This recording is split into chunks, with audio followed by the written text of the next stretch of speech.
Kelsey, thanks very much. We welcome you to ACC Network Primetime Football tonight from the Upstate, presented for you by Serve Pro.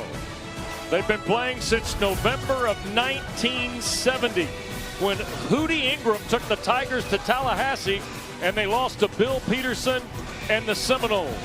This is the 19th time they have played at Frank Howard Field and Memorial Stadium, and it is a different storyline tonight for both Dabo Swinney and Mike Norvell. Swinney, the ACC's all-time winningest coach. Norvell trying to build on a 26-win and 8-loss mark in November as a head coach. Let's start with the Seminoles. Their storyline, first 3 games, well, week 1, I mean, my goodness, what an announcement. What a debut from Thomas Castellanos. They beat Alabama. Then they stacked 2 wins on. Then the ACC kicked in. Double overtime loss to Virginia. Lose to Miami at home. Lost to Pitt at home. And, of course, heartbreak out in Palo Alto, California. But last Saturday night, Steve, they got better. They cruised 42-7. Maybe their best performance in all 3 phases against Wake Forest. 5 rushing scores for the Seminoles on the night. And now Dabo Swinney and the Tigers have reached the top of the rock here at Frank Howard Field. Now this is a Clemson team that's trying to find some momentum in this stadium. Consecutive losses at home to SMU and Duke have kind of sidetracked what was once some optimism earlier in the season, and 2 wins at Carolina and at Boston College. No question. I mean, this is a team that plays for championships, not fighting for bowl eligibility at the end of the season. So this is an important night. And Dabo, the first down the hill, and here come the Tigers. Swinney and his team have lost 2 straight and 4 of their last 6. But if you look at Dabo's history, this team is 54-13 at night since 2015. And the Noles have come from Tallahassee, snapping that 4-game losing skid last week with the win over Wake Forest. And maybe nobody more excited to get to Frank Howard Field tonight wearing a gold BB helmet than Thomas Castellanos. We welcome you upstairs. Great to have you with us for the Tigers and the Noles. Steve Adazio, Wes Durham, Dana Boyle here in just a moment. Dabo Swinney's had a lot of thought go into what's happened to his football team. Tonight he's got to contend, though, with an explosive player at quarterback for Florida State. Thomas Castellanos is the fire starter, it looks like, for Mike Norvell. Yeah, I mean, I think that team goes as he goes. And when he gets hot, you got to watch out. This guy can beat you with his arm. He can beat you with his legs. He's an electric football player, tailor-made for Gus Malzahn. Well, and here's the storyline we told you for Clemson. Of course, the opening, they won the championship last year on the Hoosier field goal in Charlotte, lost in the college football playoff in Texas. They are top 5 nationally in the first preseason poll. They're the favorite to win the Atlantic Coast Conference. They go through camp, everybody feels good. They get to opening night against LSU, and it's a fight. They lose to the Tigers. Then what happens? 5 losses in a season, most since 2010. By the way, no Clemson coach has ever lost 5 home games in a season. Dabo Swinney's lost 4. That's at stake here tonight as well, as he plays against a Florida State team that may have built some momentum, Dana, last Saturday night at home.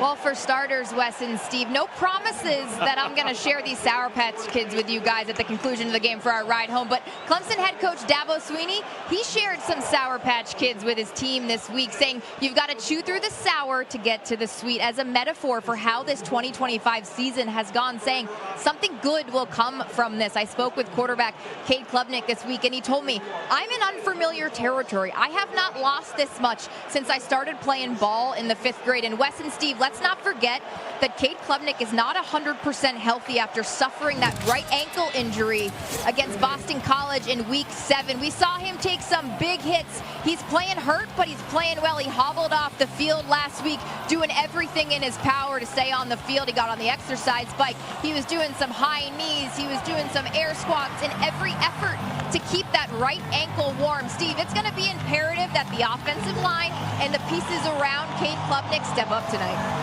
Dana, I love the fact that you're talking about the O-line, and that's the truth. They've got to do a good job of protecting them, and they've got to be able to run the football tonight so that they can set up their play-action shots. 45th career game tonight for Cade Klubnik. It's his 36th start. Steve, he's got better than 9,000 passing yards and 70 touchdowns as the Tiger quarterback. Meanwhile, Mike Norvell, after the 42-7 win, shared with us, they kind of changed the ramp up to the ball game. And now they've done the same this week in preparation for the trip to Clemson. He said the only mistake we made tonight, they got us here too fast from the hotel in Greenville. We're 20 minutes too early on the arrival. Other than that, Florida State is here with momentum. Clemson is trying. I'm as curious as Steve to see who plays with their hair on fire tonight, right? Yeah, Wes, that's the truth. You know, which team is going to come out with that unbelievable energy and passion and then sustain it? Because both teams need this win tonight. Must game. Weinberg kicks it away. Adam Randall is deep. There'll be no return. And the Tigers with Klubnik start from their 25. And a look at Adazio's dudes here tonight for the Tiger offense and the Florida State defense. Guys being dudes, man. You got to love it. I tell you what, that was a good picture right there, Wes. I lost a little weight. Let's talk about Blake Miller. Let's talk about 50th start. We're talking about an up-front guy who's rugged. He's got toughness. He's got the long hair. He's ready to roll tonight. Earl Little. I mean, this guy is a playmaking machine. You know, he's that guy that sets the front. He comes, runs up, fills the box. He's a great tackler. Two great players. Toss to Randall. Gets us started tonight at Clemson. And Randall keeps his feet. He'll get 11, maybe 12 on the ground. Jabril Rawls, the corner, finally wrestles him to the ground. Adam Randall comes in, 9th in the ACC, 65.5 yards a game. He's 10th in total rushing yards in the conference at 522 a game. 12-yard run for Randall, and away we go from Tiger Town. I like the way he drove his legs and finished, Wes. That guy was running with determination. He's picking up where he left off last week.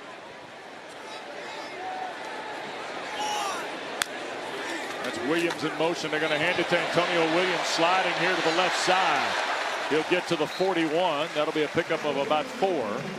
There's Earl Little, 0 for the Noles, tackling 0 for the Tigers. And look at Antonio Williams a year ago, and then last week, of course, he got his first touchdown of the year against Duke, but really Williams impacted the game a week ago with 10 catches and 3 carries, touchdowns rushing and receiving last week for Antonio Williams. Well, they got him the ball and they featured him last week. They're going to have to do the same thing again tonight. Yeah. He's a playmaker. He's the guy they're hoping to offset the loss of Brian Wesco. That ball was served up on a rope for Tristan Smith, the wide receiver. Florida State in coverage. Edwin Joseph is a guy that the defensive coordinator Tony White talked to us about. Joseph is a redshirt sophomore who is out of that Chaminade Madonna program. There's Bryant Wesco, who was hurt against SMU and is out for the remainder of this season and will not participate in the spring. Dabo Swinney told us last week. So now all of a sudden 3rd down and 6 for the Tigers. Florida State with about a half dozen guys up on the line. Seems like everybody's chasing Klubnik. They'll throw the perimeter. That's Williams the catch.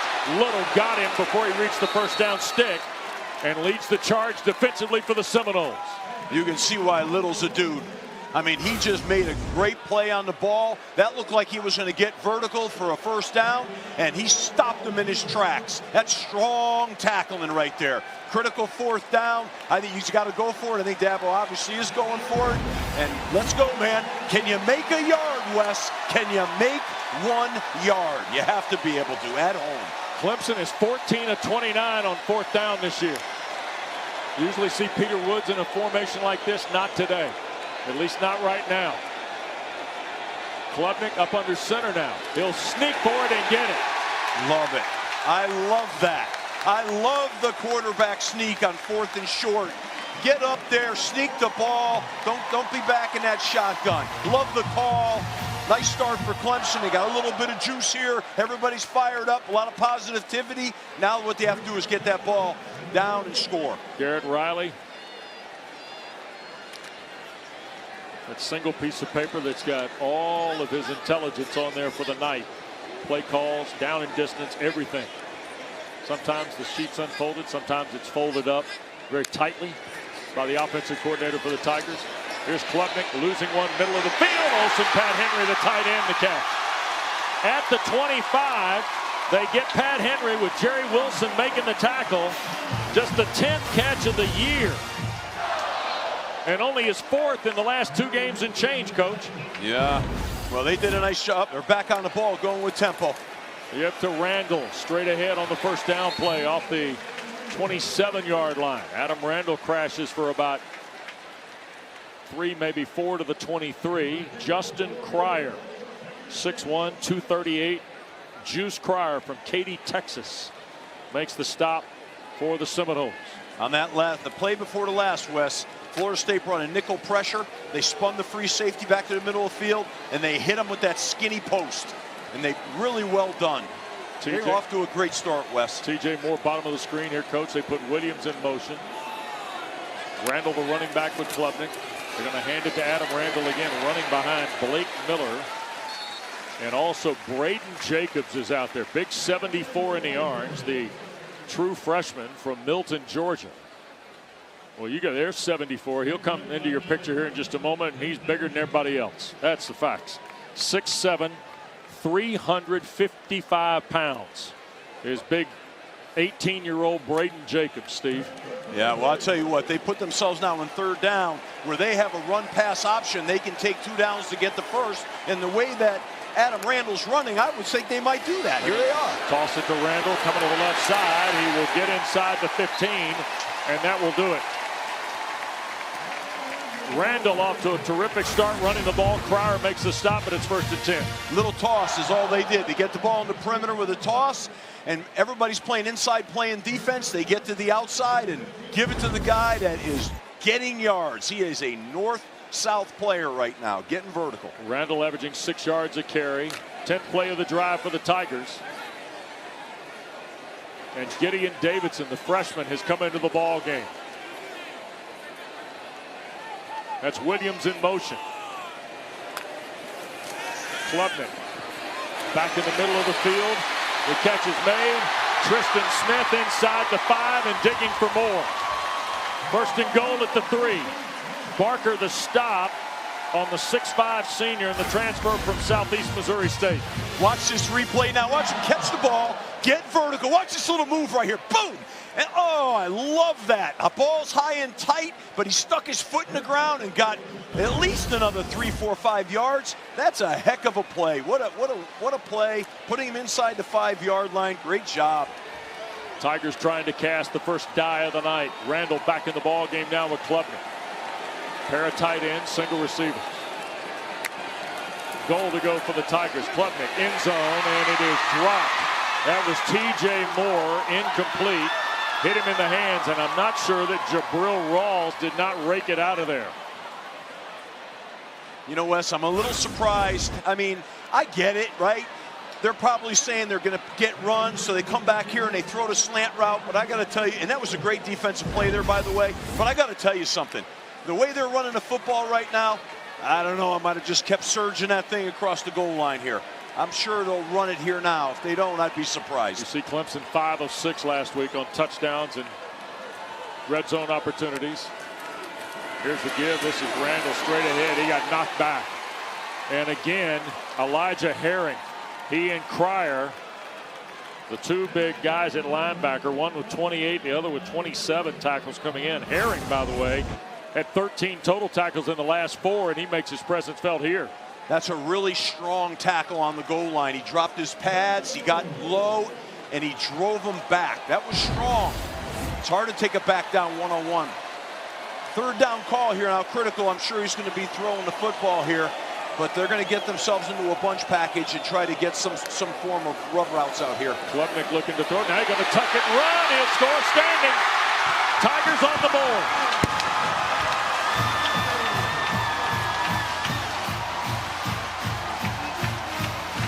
I got to tell you, Wes, I think that might have been a called QB draw. I think that's what was called there. He might have had a quick option on it, but he put his foot in the ground awful quick and took off.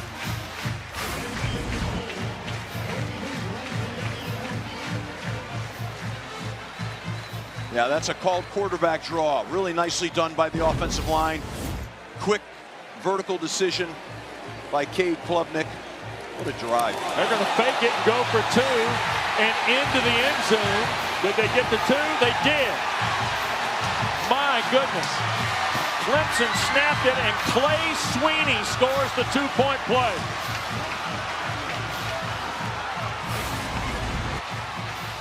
They saw something on film here. Nicely done. Boy, is that on tape. I'm not sure if he crossed. I was going to say, Dabo, you got to get your son to lower his pads just a little bit. 8-0 Tigers.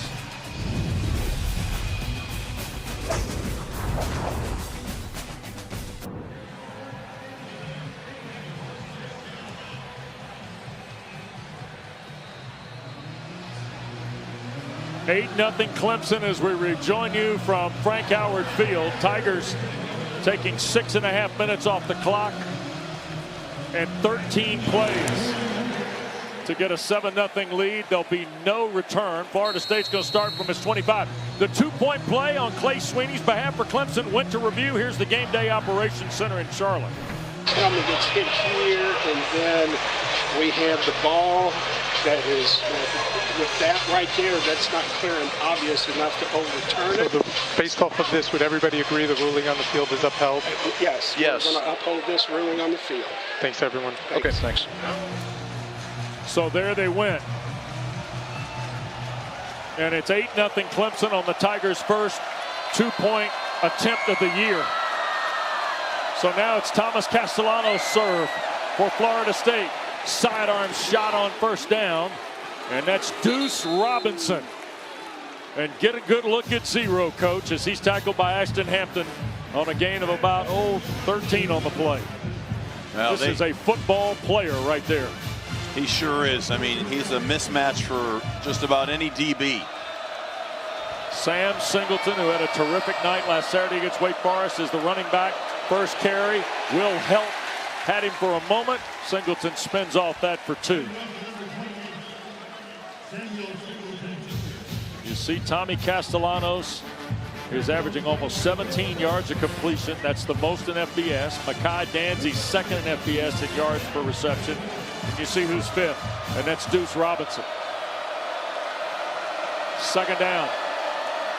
Castellanos to throw, rips it down the field off the hands of Jalen Lucas, who at one point in his college career played for the Clemson defensive coordinator Tom Allen at Indiana. Yeah, I mean, this is a ball that could have been thrown a little bit better, but should have been caught. And came off a good play-action fake where they had a couple of seam routes, and what they did was stretch the secondary. I like the call a lot. Obviously, now we're rolling into third down. This is where we're going to see the ability for Clemson's defensive front against Florida State's offensive line. Here's the matchup, but they got to keep Castellanos in that pocket now and not let him out. Robinson in the slot here to the near side. Castellanos with pressure. Backs up in the pocket, now shoots it to the far side. That's Sawchuk, the Oklahoma transfer, shoved out of bounds well short of the first down, and Florida State will have to punt on the stop by Khalil Barnes. They were able to get Tommy Castellanos' eyes off of being downfield, made him reset his feet. Then he felt like he had to check it down. That's good defense, and that's what you have to do with Castellanos. So with 7 minutes to go in the first period, Mike Norvell's team 4 plays, and now the punt from Max Cimento, redshirt junior from Daytona Beach, who hangs it high to Antonio Williams, and a fair catch is taken inside the Clemson 14. The Tigers have scored on their opening drive. Florida State's punted it away, and away we go tonight with the Noles and Clemson meeting here tonight. ACC Primetime Football is presented by ServPro, the #1 choice in cleanup and restoration. Well, of the 37 previous meetings until tonight, there are a couple that stand out, and here's one that captivated America in 1988. Deion Sanders made his mark, self-called the shot on the punt return to the students, and then ran it back 76 yards toward the hill. And then Bobby Bowden, one of the all-time great trick plays, and Leroy Butler who later created the Lambeau Leap, Steve, goes down in Seminole history as the guy with the fumble, of the punt Ruski, rather.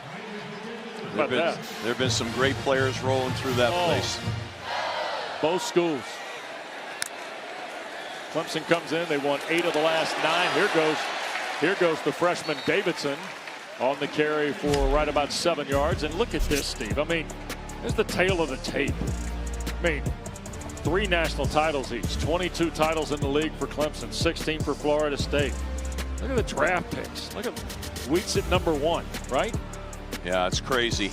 I tell you, I was there on their side of the division for 3 of those national championships. I know. Davidson on 2nd down, and boy, what a backside tackle that is. Florida State rallying to the ball. That's KJ Sampson. Yeah, I tell you what. Stop. There's some kind of effort here. Oh, and that big man, he was moving. I mean, he swallowed him up. Yep. Look at him. He's in the backfield, takes him, and throws him down on the ground. That's a violent tackle. Yep. He's a big man. 3rd and 4 for Clemson at its 20 here.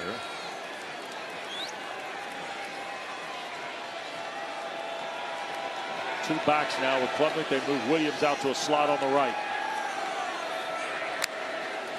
Klubnik wants to throw. Look right, shoots it that way, and oh boy, low throw. Tristan Smith padded to hit his chest, hit the shoulder pads, and said, "That one's on me." Smith did not finish the route. Klubnik threw it low and incomplete. That's 3 and out for the Tigers. Yeah, what you're going to see here is they brought a simulated pressure. Klubnik had to pull the ball. He had to pull the ball back, and when he did that, he wasn't throwing with confidence. He also felt that pressure inside on his left eye, and that really altered that situation. But they got him with a simulated pressure, and once again, that's a 4-man rush with a D-line dropping out, and somebody from the linebacker secondary level comes. The punt by Smith was bothered, and it's going to be a relatively short punt. I'm not sure Florida State didn't get a piece of it, but the ball is going to be placed in plus territory right around the 35-yard line of the Tigers. So the punt is only 15 yards. So Mike Norvell's team gets ready to take the field. Don't forget, following the game tonight, ACC Huddle final score. You briefly heard from the whole gang. I mean, you got Kelsey Riggs-Cup. Hardest job in the building tonight belongs to her. Bryce Love, Tom Luganbill, and Mark Rick. Late night after our game for ACC Huddle final score. Gus Malzahn chewing on that gum and ready to go with their second possession. Coach, you like a shot here? I like a shot here on this short field right now. Yeah, this is that time. Castellanos with Sawchuk in the backfield. He'll get the call on 1st down, and not much. A yard for Gavin Sawchuk. Comes into the ball game, averaging 4.5 yards a carry. Sammy Brown was there, and you see big Peter Woods out of Alabaster, Alabama. Well, there's Gus. They played bare front in that right now. That's covering every down lineman, and they twisted and made a great defensive stop on that run. Put him in 2nd and long. 2nd and 9 it is. That's Randy Pittman in motion. Here's Castellanos looking for help. Oh, he's going to fire it down the field. Robinson there. And he was going stride for stride with Avion Terrell. Boy, Castellanos, you know about his mobility, Steve. He's got a little bit of throw power, too. He does. You know, it's like he brings the ball down at his hip, winds up when he throws it, but it's out fast and it's got power behind it. But he felt that pressure, and that altered that throw. They came with a little bit of a blitz. 3rd down and long right now. This is that down where that Clemson's going to pin their ears back. You wonder if Florida State will throw some kind of quick screen draw here. Tigers with 4, thinking about 5 defensively. Castellanos with 5 rushing, steps out of the pocket, he's got room. 1st down at the 20, 15, downshifts out of bounds at the 10-yard line. Ricardo Jones was just kind of a bystander, closing the angle on Tommy Castellanos. This is just, you know, you watch this, you can't have this happen right now. They let the inside A-gap open. You have got to keep him in the pocket. You know that going into this game. That's the last thing you want to do, is let this guy come running out of that pocket, and then he just extends the play. And look at the shift right now down inside the 10-yard line. You've got to level rush him. 2 to the boundary, 3 to the field. There's Singleton back in motion. Castellanos going to keep it again and drive inside the 10. That's a 1st and goal snap. Kobe McLeod in to make the tackle. Just a quick little counter play where he sells the sweep to the field, but he's running that football. That's eye candy, so the quarterback can run the counter play inside. A lot of activity, trying to neutralize his linebackers in the ends with all the eye candy, the sweep action, holding everybody to slow him down. Tom Allen told us that guy 47 in the orange, Sammy Brown, he's the spy on Castellanos in some of their down and distance situations. And that time the ball got knocked loose. It's scrambled, and Clemson says they have it. No official word yet. Now the Tigers come out, and it's Jeremiah Alexander, the Bama transfer, who came away with it. And now referee Adam Savoy says it does indeed belong to the Tigers. So a look at it as we send you to a timeout. What's going to happen? Red zone opportunity here goes by the board. What's going to happen here is he oversinks the ball past his front hip and tries to pull it late. That ends up in a turnover. It's Clemson's ball.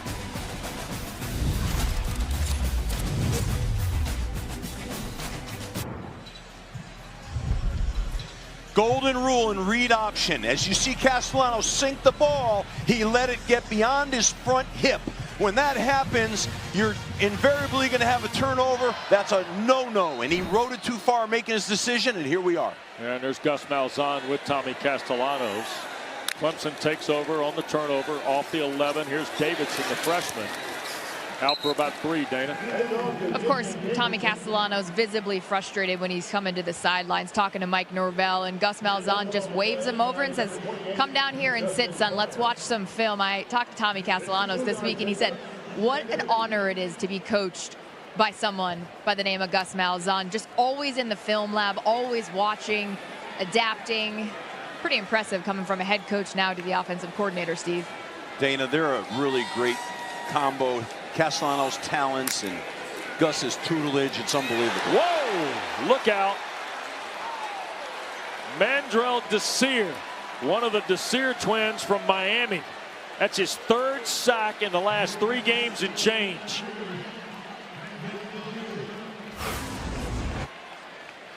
Another look here. Yeah, there's a bust by the left guard, and what happened was they cut a guy free. That's a miscommunication up front by the offensive line. They actually could have had a high-low between the center and left guards. The left guard should have been out, and the tackle should have been out. There's a quick throw, and the catch made, and upfield goes Bettenker, the tight end. And Christian Bettenker, freshman from Lake Moore, Illinois, tackled by Edwin Joseph. But another look here at Desir. Oh, boy. Yeah. Those are the kind of hits you do not want to have happen on your quarterback. And that's a bad deal. And unfortunately, as a line guy, I hate to say it, that starts up front. And that's a quick game. That was supposed to be quick. They were cut blocking because it was a quick game. Get the ball out fast. And, man, that was mishandled. After the touchdown drive in their opening possession, Clemson's gone 3 and out twice. Mandrell and his twin brother, Darrell Desir. Very excited at Florida State about those 2 guys. And fair catch of the punt by Squirrel White off the foot of Jack Smith. It's a 41-yard punt. The Noles will have it out at the 43. And of course, Thomas Castellanos, the timeline is really interesting out of Ware County. Recruited by Gus Malzahn, played in 5 games at UCF in Orlando. And then he transfers to BC. Remember, he's not the starter when the season began, but he comes out to start 20 games at Chestnut Hill. First player with 2,000 yards passing and 1,000 rushing at quarterback. And then in his first 4 ACC games, his QBR 60. And then last week, things came into focus a little better for Castellanos and Florida State.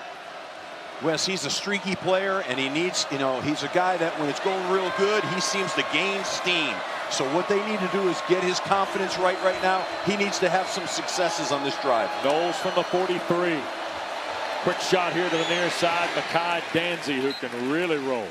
Tackled by Wade Woodaz after a throw of right about 3. So it'll be right around the neighborhood of 2nd down and 7. Florida State comes in 510 yards of offense in Gus Malzahn's first year as the OC. That's #1 in the league and #1 nationally. But they are 6th in ACC play at 440 yards a game. There's a little delay, and they're going to run it with Singleton. He'll fight to midfield, and it'll be 3rd down and 4 on the Ricardo Jones tackle. I notice what Clemson's doing right now is to stop this Florida State run game.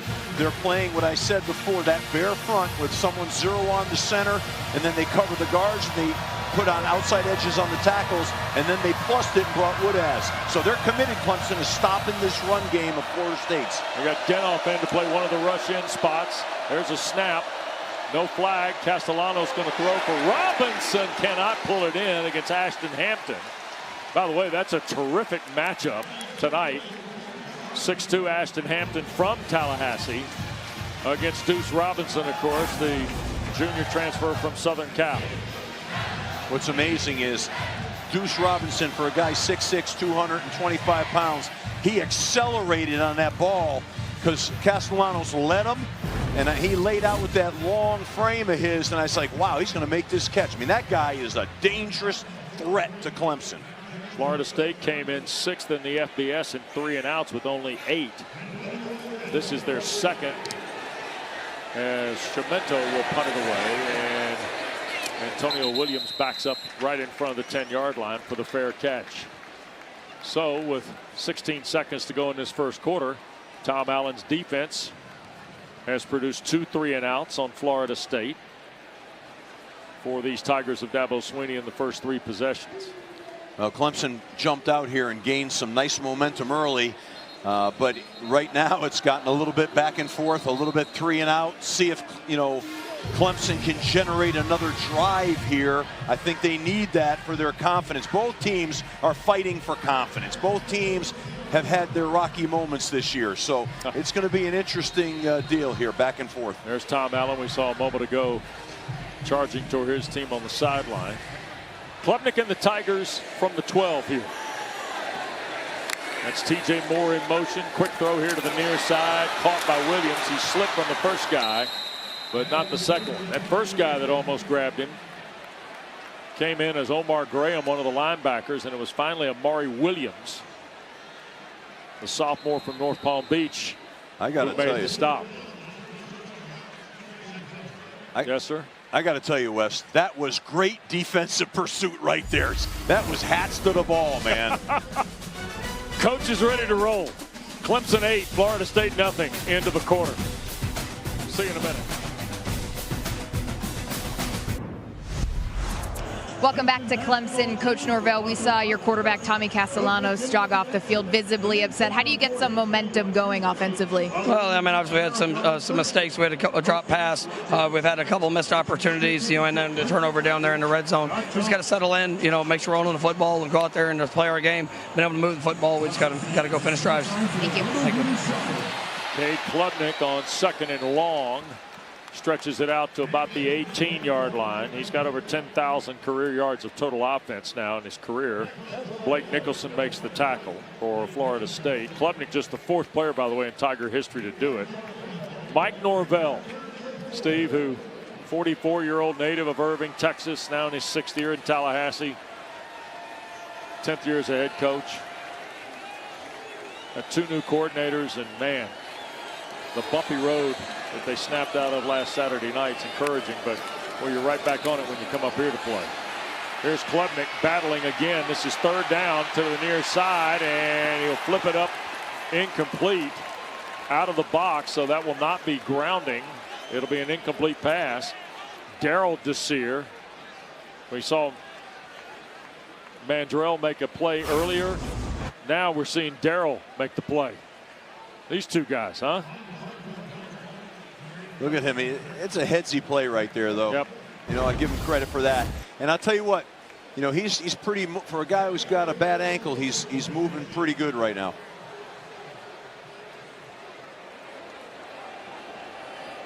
So Squirrel White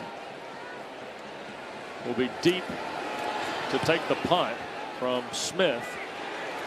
And White going to let it hit, and it's going to take a Tiger bounce inside the 35 and stop around the 31-yard line. So Hootie Ingram and Bill Peterson started this series in 1970.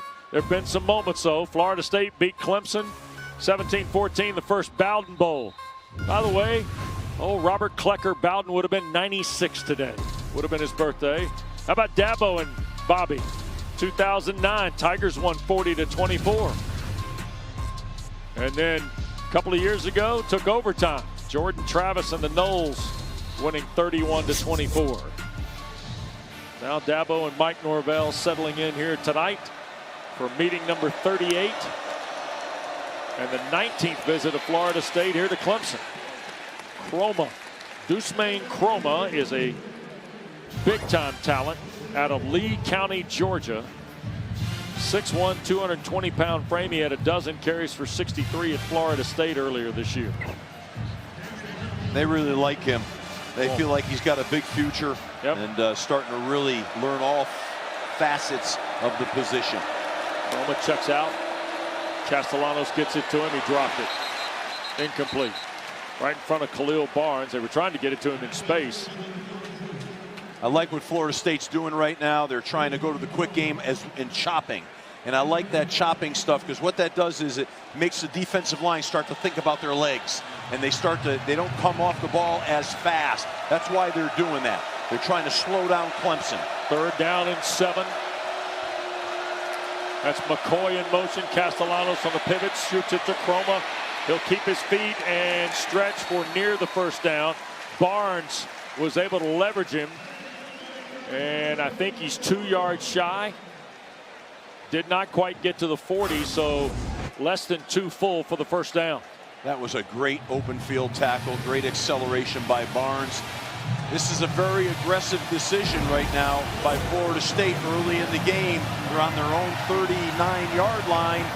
You know, I'm sure the book says go for it, but this is one of those deals where you're holding your breath as the head coach. He's under center, might be a sneak.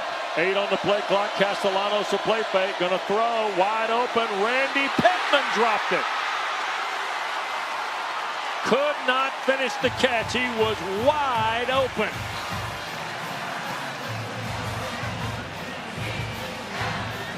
Well, this is a really good job here. They're able to get the wheel route off here. No one's covering them. It's a good enough pass, and that's just got to get caught right there.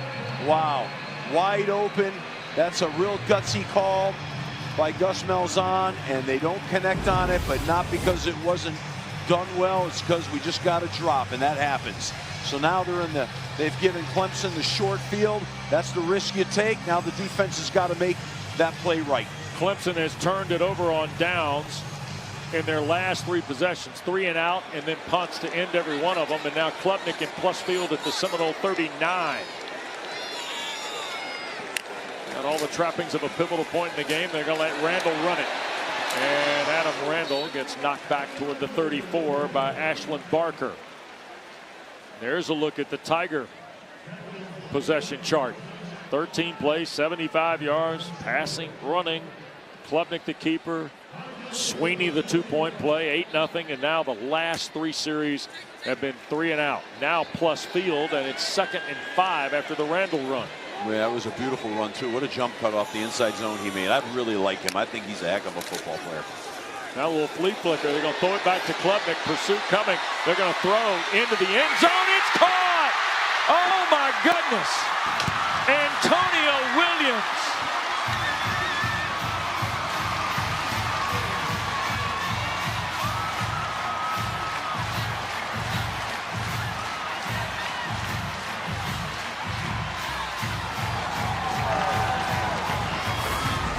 Well, that's called backyard football in a way because the timing was off, and when Klubnik had to reset his feet, he kind of chucks it up there. That's not where the route brought the play, but what a unbelievable play by Antonio Williams going up and just getting the ball. Really fantastic play. 19th career touchdown catch for Williams. Here's the point after from Hoosier, and it is good. It's now 15-0. Plus field territory. Randall back to Klubnik, and a flea flicker throw for Antonio Williams. Edwin Joseph is there, and Williams high points it for the touchdown.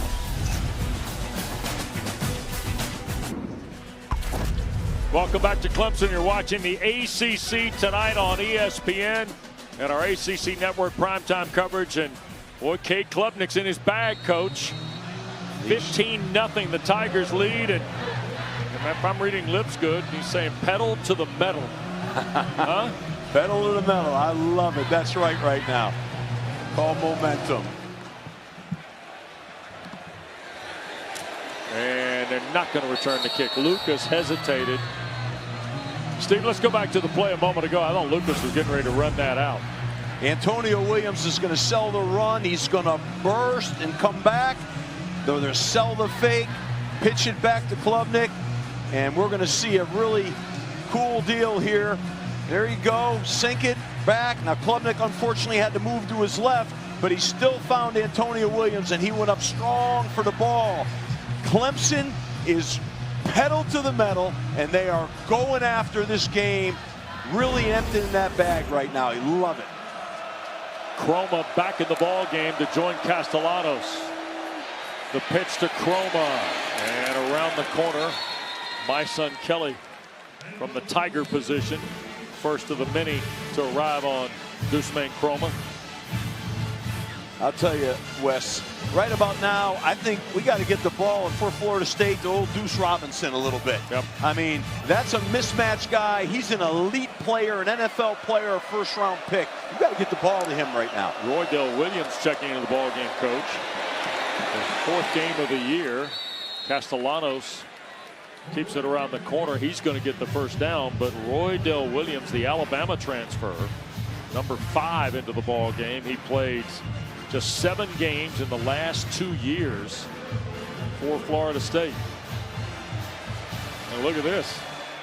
Roydell lined up as if they were going Wildcat. Robinson in the slot. Castellanos wants to throw. He's going to take the deep shot downfield. This is Squirrel White, and he overthrows him by about 6 yards.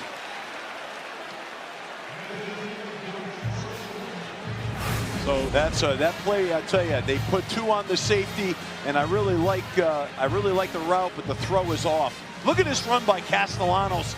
You see how quick his feet are, Wes? I mean, he makes the guy miss. But we come back to the deep ball here right now, and he's got to make that play. And sometimes that's the problem when you have a runner as a quarterback. Believe it or not, they get tired, and that fatigue can set in. 2nd and 10, pressure coming. Little bubble screen. This is Robinson. Deuce Robinson in, covers the 40 out toward the 42. So it's going to be about 3rd and 4 maybe for Florida State. Brandon Strozier helps make the stop. He's a sophomore from Lovejoy, south of Atlanta. You know, Mike Norvell and Gus Malzahn said we might see as many as 5 backs. We've seen 5 backs with Thomas Castellano already in this first half. And they're all talented. They all can play. This down right here, be interested to see if we get a play action fake here, but I'd get it out to Deuce Robinson. Castellanos misses on the throw, trying to get it to Jalen Lucas on the perimeter. Yeah, I don't really like that call. You know, on 3rd and 5, I mean, I just think that it's not a good throw, you know, and anyways, you're going to see Castellanos' reaction. Yeah, that's frustration. That's not what you want to see on him because he's a very emotional player. But schematically, I don't love that on 3rd and 5. Get the ball, bring Deuce Robinson in on some sort of crossing mesh routes. Get him the football if you're going to throw it. Cemento to punt it. Antonio Williams is deep. Boy, Cemento hammers this toward the corner, and it's going to bounce sideways. Look at that. Adazio, even out on the Cape, working on the wedge game. Doesn't hit it that good. Back after this. The ACC championship game. Touchdown!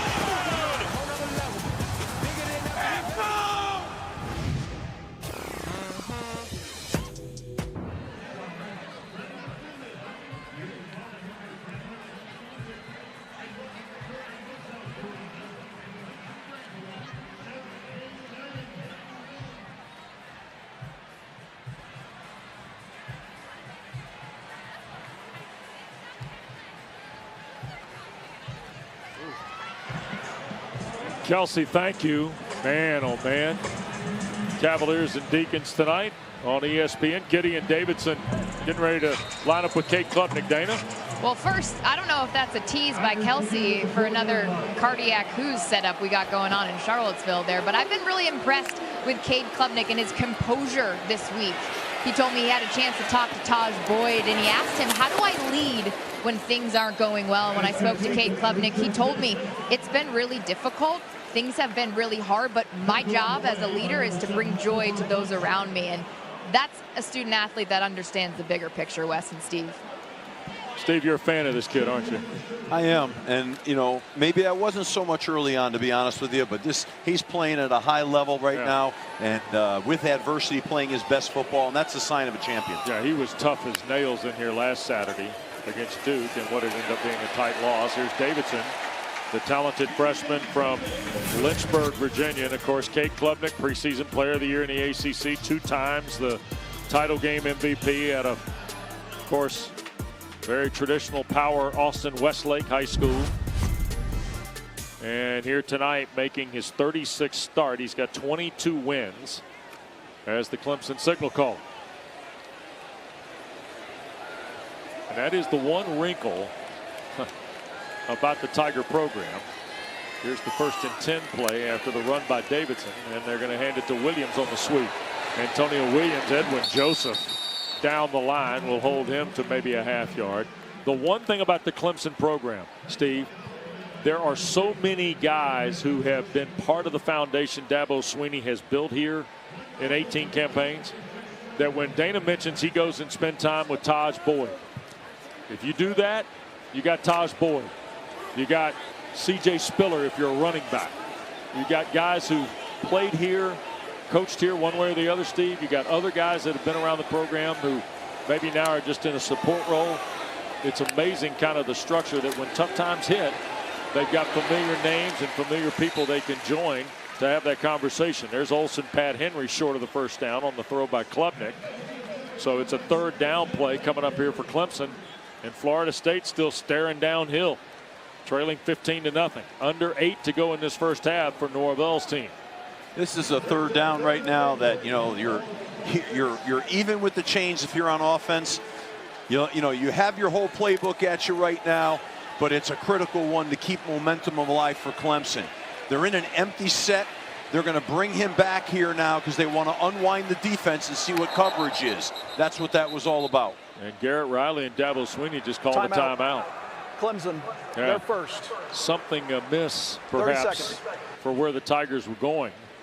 Yeah. On the 3rd down and 3. Don't forget the fall ACC championships are in full swing. We've got them here for you on ACC Network tomorrow, 2 Eastern. All 4 of the men's soccer quarterfinals will air. The day's first match, 12-seed Cal and the 13-seed Pitt, both coming off upset wins in the first round. Coverage starts tomorrow at 2 Eastern right here on ACC Network, and always available on the ESPN app. All right, Coach, you were saying a moment ago here? Yeah, I mean, I think what happened is they don't feel like they saw the coverage off the motion. I'm not sure they felt like they had the right play. Yeah. So, and that's a good timeout. If you don't have the right play in a critical 3rd and 4 right now, call the timeout, and then either you're going to go back out with a call that you like versus what you thought you were going to see, or maybe they might have a scheme here where on one side it's good versus one coverage, on the other side it's good versus another. And now they're coming out here with quads, 4 receivers to the right, once again to unwind what the defense is doing. That's why they're doing that. Randall now will go to the left side. And he's got TJ Moore over there. Here's Klubnik. Looks left to start. Now trying to pick up the middle of the field. It's a crossing route. And it's TJ Moore at the 40. Up the near side. Slung out of bounds once he reached Florida State territory by Jabril Rawls.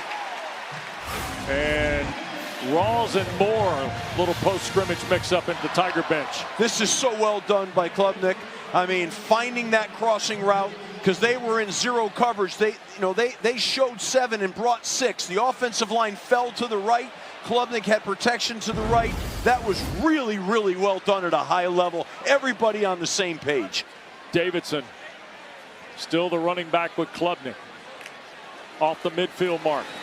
Klubnik, a long throw. That's Cole Turner, the catch. It'll be his 9th catch of the year. Jerry Wilson knocked him out of bounds, shy of the first down. What's a long throw? I used to hate these throws from one hash all the way across the field. You got to have a good arm. He showed good arm strength there, but they always scare me, you know, because the DB gets a great break on the ball. That thing can go back on you, but well executed, put him in second short. And now we've got a stoppage of play. I don't know that a timeout was called. Adam Savoie was talking with his center judge. The previous play has been reviewed, and replay has determined that the ball carrier made the 39-yard line for a first down. All right, so they have awarded the first down to Cole Turner. John Baden, the center judge, was helping his referee there. And the folks in the Game Day Operations Center with the expedited review. Dabo was a little animated with the officials there after that play. I think he's saying that they slammed him to the ground. Yeah. So he's going to work these guys all night tonight. He's on a mission. So 1st and 10, Florida State 39, and Davidson to work. He'll get right at 4 yards on the play. Let's go back now to this 24-yard throw to Moore from Klubnik. It's the end of the play that got Sweeney fired up. And Rawls' aggressive tackle. And yeah, I kind of agree with that, Dabo. I don't know about that. Slamming him to the ground like that. But that's a worthy conversation to have. 2nd down and 6. It'll be at the 35.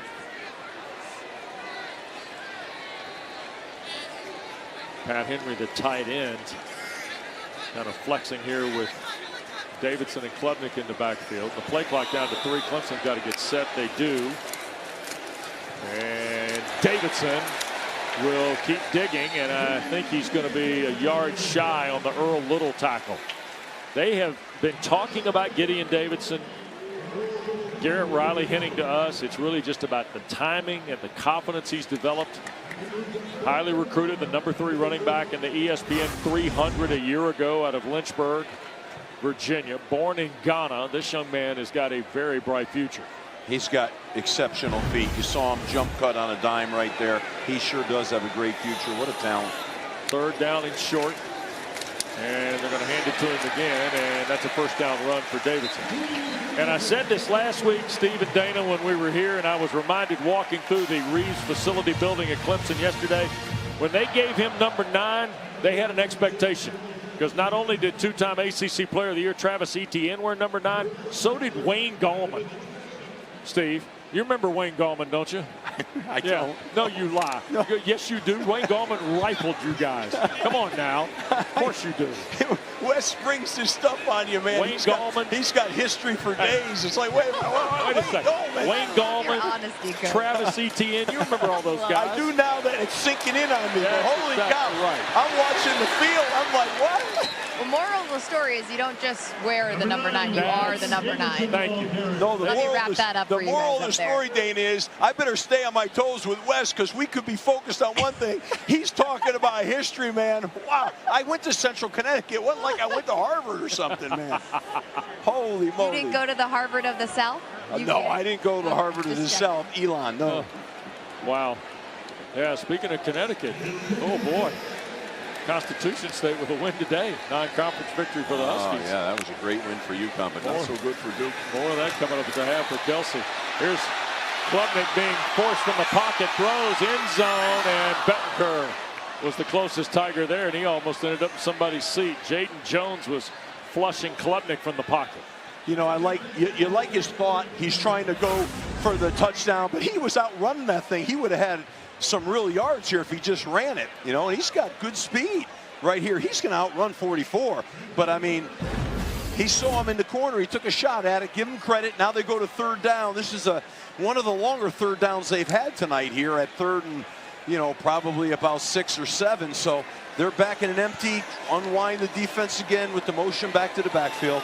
Tony White, the defensive coordinator of Florida State, trying to get his team off the field here. Klubnik dancing in the pocket now, going to dump it underneath. That's Smith. Couldn't keep his feet under the play of Barker. Yeah, that offensive line, Wes, has really, I think, stepped up the last 2 weeks. I was critical a few weeks ago, a couple weeks coming into the game, but they're playing much better, and you got to give them a lot of credit. Yep. And I thought we might see Nolan Hoosier here, the Tiger field goal kicker. We're not on 4th and 5.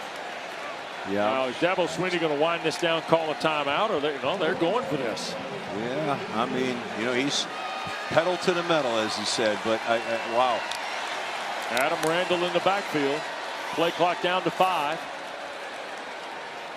Now the timeout. There's the timeout from Swinney. 2:35 to go in this first half. Now, any points, field goal or otherwise, make it a 3-possession game. Now, Mike Norvell's team will have the ball at the start of the second half and any remaining time in this first half to try and cut into the deficit. I got to tell you, though, Wes, I think maybe you kick the field goal here, and take the points. I mean, to your point, that's 3 scores. Right. And that's a long 4th down. If this was 4th and 1 or 2, I'm with it all the way. Yeah. But at this down and distance, I'd kick it.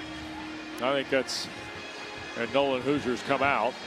Tiger kicker is 8 of 10 on the year. His longest is 50 at Boston College. He is 77% in his career. He's 19 of 26 in his career against the ACC. This is 40 yards to make it an 18-0 game. Kick is away, and it is good.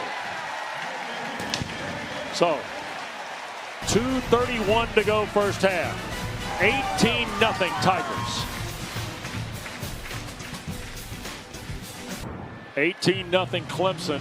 2.5 to go. Mike Norvell's going to have all 3 timeouts, but boy, Florida State's had some chances here, Steve. Just not able to convert. Yeah, I mean, the missed opportunity to throw, the fumble down here in the low red zone, and then another drop ball. I think they're not helping Tommy Castellanos right now. He's made enough good throws, and I think the confidence level has dropped a little bit here, and they've got to get that back.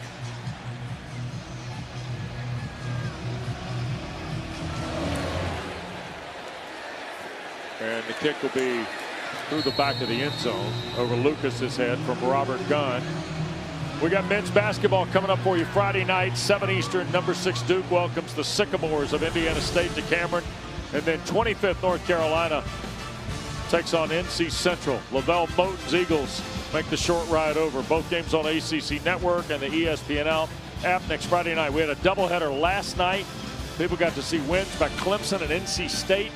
Duke and Carolina this Friday night. We're getting you right into basketball. We go to the second week of the regular season with our coverage here on ACC Network. Singletary, the running back, or Singleton rather, the running back. The Castellanos trying to get to the near side off the 25, pulled down by Woodaz.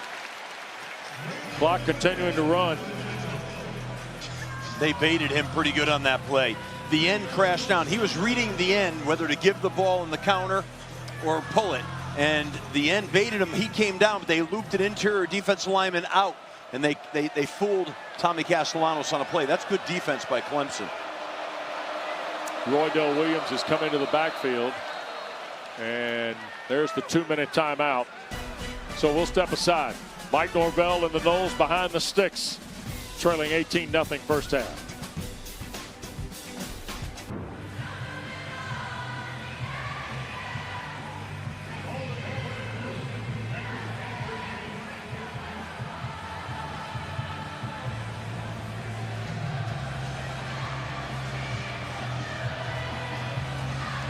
Wow. Okay, Kelsey. Set tight. 2 minutes to go. Florida State's got all 3 timeouts. Second down and 13. Roydell Williams in the backfield. Castellanos to work. Wants to shoot it down the field. Rips it for Deuce Robinson at the 30. And he got shoved back by Ashton Hampton. Tom Allen told us more often than not it was going to be Ashton Hampton and Deuce Robinson. And Adazio and I were ready to buy a ticket right there, weren't we? That's a heck of a matchup right there. That's a heck of a matchup. I mean, those are 2 real good football players. You see the struggles tonight for Florida State. Dabo Swinney's defense Tom Allen's unit has been on the point since we kicked it.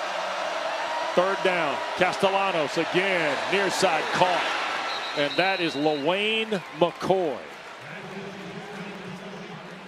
Really good job by the offensive line, giving Tommy Castellanos time, and then he set his feet. He threw a really nice ball. That's a confidence builder. They're now on the positive side of the field, so this is a good drive for Florida State. Gus Malzahn checking that chart. Randy Pittman and Deuce Robinson to the bottom of the screen. Makai Danzy and White to the top. Castellanos long throw, and Avion Terrell broke up the ball, headed for McCoy.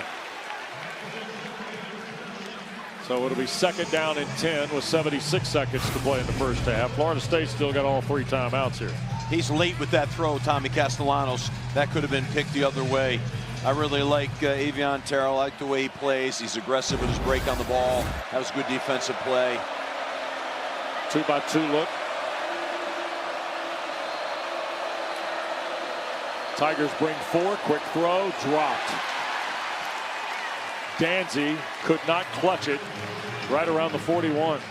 It was not a good throw, but he should have caught it. But that throw was one of those ones that was knuckling going downhill. He made a beautiful throw, and now he comes back, and that's not a good throw. Put him in 3rd and long.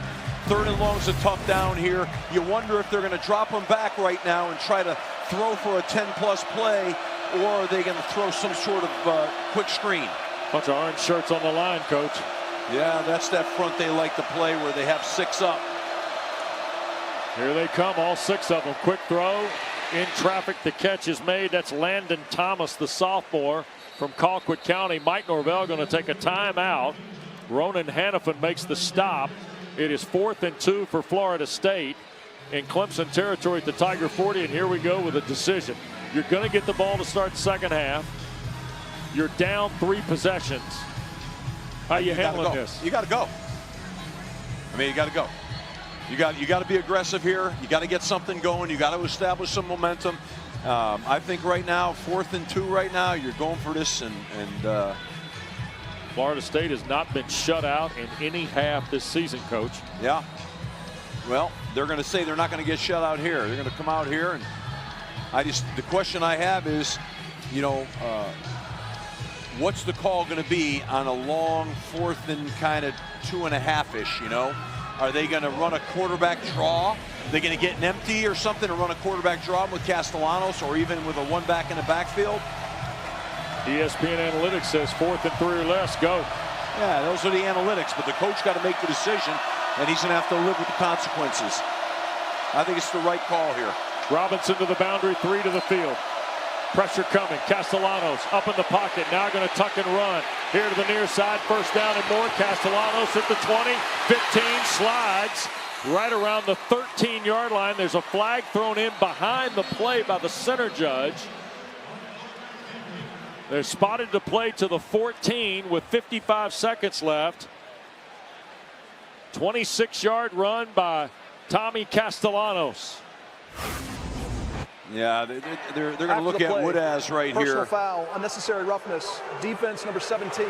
Penalty is half the distance to the goal. With automatic first down. The crowd doesn't like it, but that's the right call. Yeah, I mean, he's the defenseless player at that point. You can't do that. My question is, you're Clemson. You can't let him out of the pocket like this. We already talked about this. That's what he does best, is he comes out of the pocket. So they will start on the snap with 55 seconds left. Castellanos has got Gavin Sawchuk with him. 3 receivers and Randy Pittman, the tight end. Inside the 10. Ball at the 7. Snap to Castellanos. To his right. Now looks back. Scrambling from pressure. He'll throw. End zone. It's intercepted. But he was out of bounds. Khalil Barnes within a whisker of his 8th career interception, and it would have been his 1st this year. It's interesting. On that last play, was he out of bounds? I mean, I want to see a slow-mo of this. Or did he land on his leg? He landed on his leg. The left foot, I think, landed on the leg. Watch it here. Watch. Left foot, the heel hits the white, Coach. Yes, it does. Timeout. Clemson, their third and final. 30 seconds. So Dabo Swinney calls the timeout. It'll be 2nd and goal for Florida State at the 7. Clemson out of timeouts. You see Florida State has 2 remaining. One more look at this play by Barnes. And the back heel hits in the white and on the orange. So, but he did come down with that foot on the leg, and then it slid off the leg and came down. And the video board here showing that the foot hits and then the heel hits out of bounds. Now, we'll let you know what they elect to do at the Game Day Operations Center in Charlotte.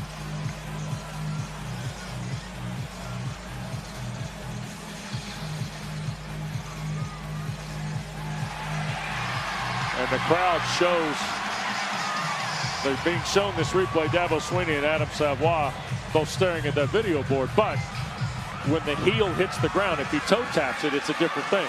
Right. But when the heel hits out of bounds, that's why it's ruled incomplete. And by the way, nice piece of officiating. Sometimes we scrutinize those calls. That one was done live as it happened, and he called it incomplete because he saw the heel hit the out of bounds. No question. Nice job. Yeah, well done by them.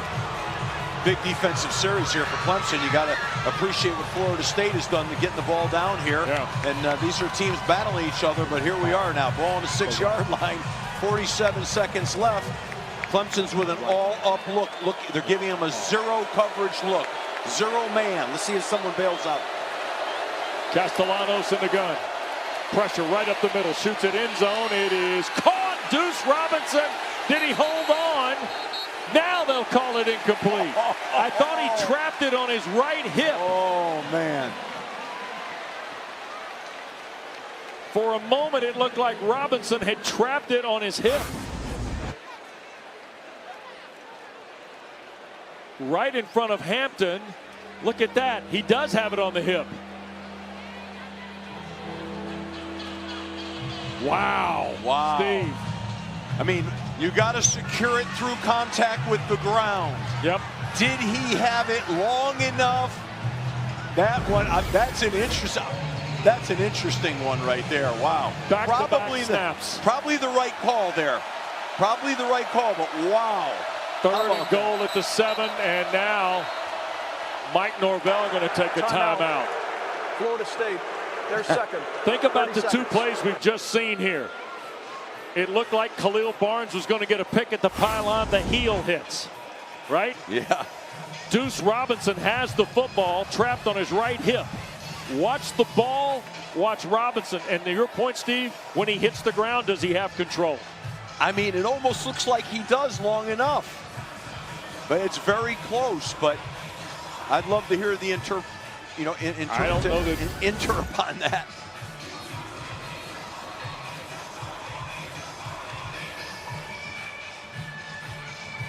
Now here we go again. We're going to show this to you live and real speed. This is a bang-bang play. Yeah, in real speed, to your point, it looks like maybe he did not have control through contact with the ground. Yep. I mean, that's how hard it is on these officials, man. They do a great job. I mean, wow. 3rd down and goal at the 7 again. Boy, bang-bang plays here. Matter of inches. Castellanos with time. Throws, end zone, sliding catch, caught. Touchdown, LaWayne McCoy. And this is classic Tommy Castellanos. He bought enough time with the scramble to find him running across the back of the end zone. He made a nice throw. And with 33 seconds left, Florida State on the board for the first time.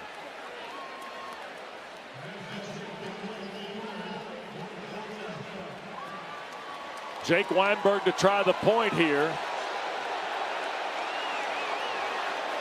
And the review they're showing here in the stadium of McCoy rolling to the ground with the football.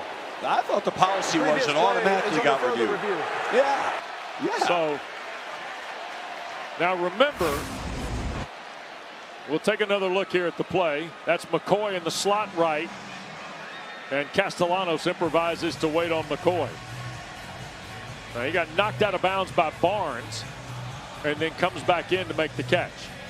Yeah. But if Barnes shoved him out of bounds, he can come back in to the field of play as an eligible receiver. And then you have the end of the catch. Did he? That the receiver was forced out, reestablished, and caught a touchdown pass. Yes. So, Adam, we looked at the receiver. He was forced out and then reestablished back in. We were able to identify all of those parts. Now this is the part that we're identifying whether or not the catch. Program's not showing any replays now. All right, on replay B, I don't see any loss of control. Do you? No. Correct. We have control of the ball with 2 hands on the ball, and then he's going to the ground. And he's just securing it there. And he's Absolutely. securing it there. I would agree there. We're going to uphold the So ruling based off of this look, I'm looking at anything else that we have. So based off of replay B, there's nothing to be able to overturn this. And this look is not in our system, so it had to come in. All right, so after further review, the ruling on the field is upheld. Bucket's empty. Yes. Agreed. Yes, the ruling Okay, on the thank field you. is upheld. Thank you. After further review, the ruling on the field is upheld. So the 7-yard touchdown pass to LaWayne McCoy stands. 10 plays, 75 yards, and 158 for the Noles to get on the board.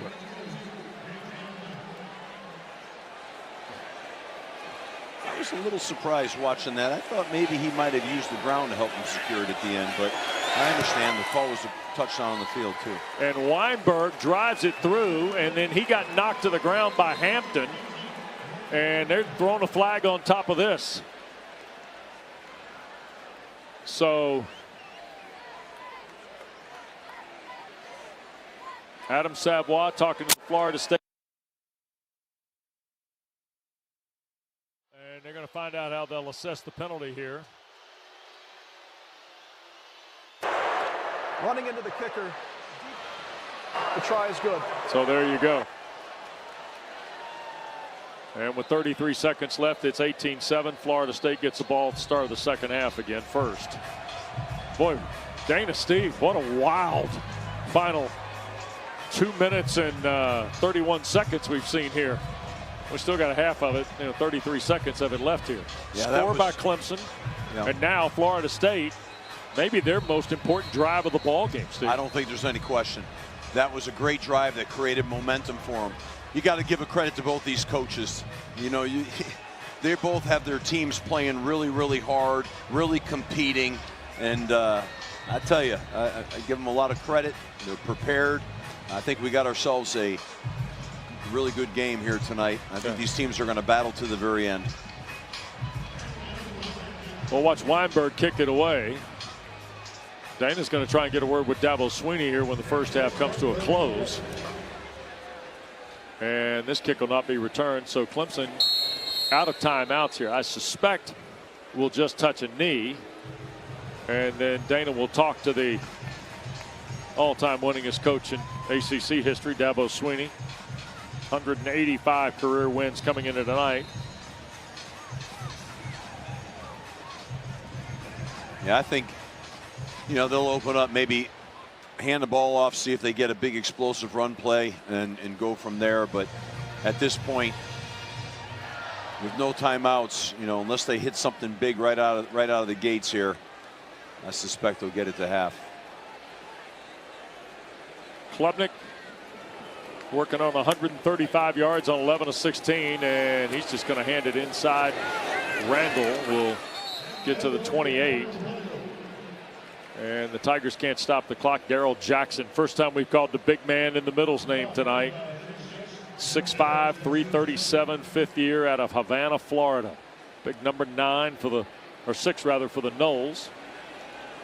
He's a great player. Yes, he is. He's going to play for a long time in the NFL. Those guys that can be powerful at the point inside as noses, and they're hard to find. He's a good player.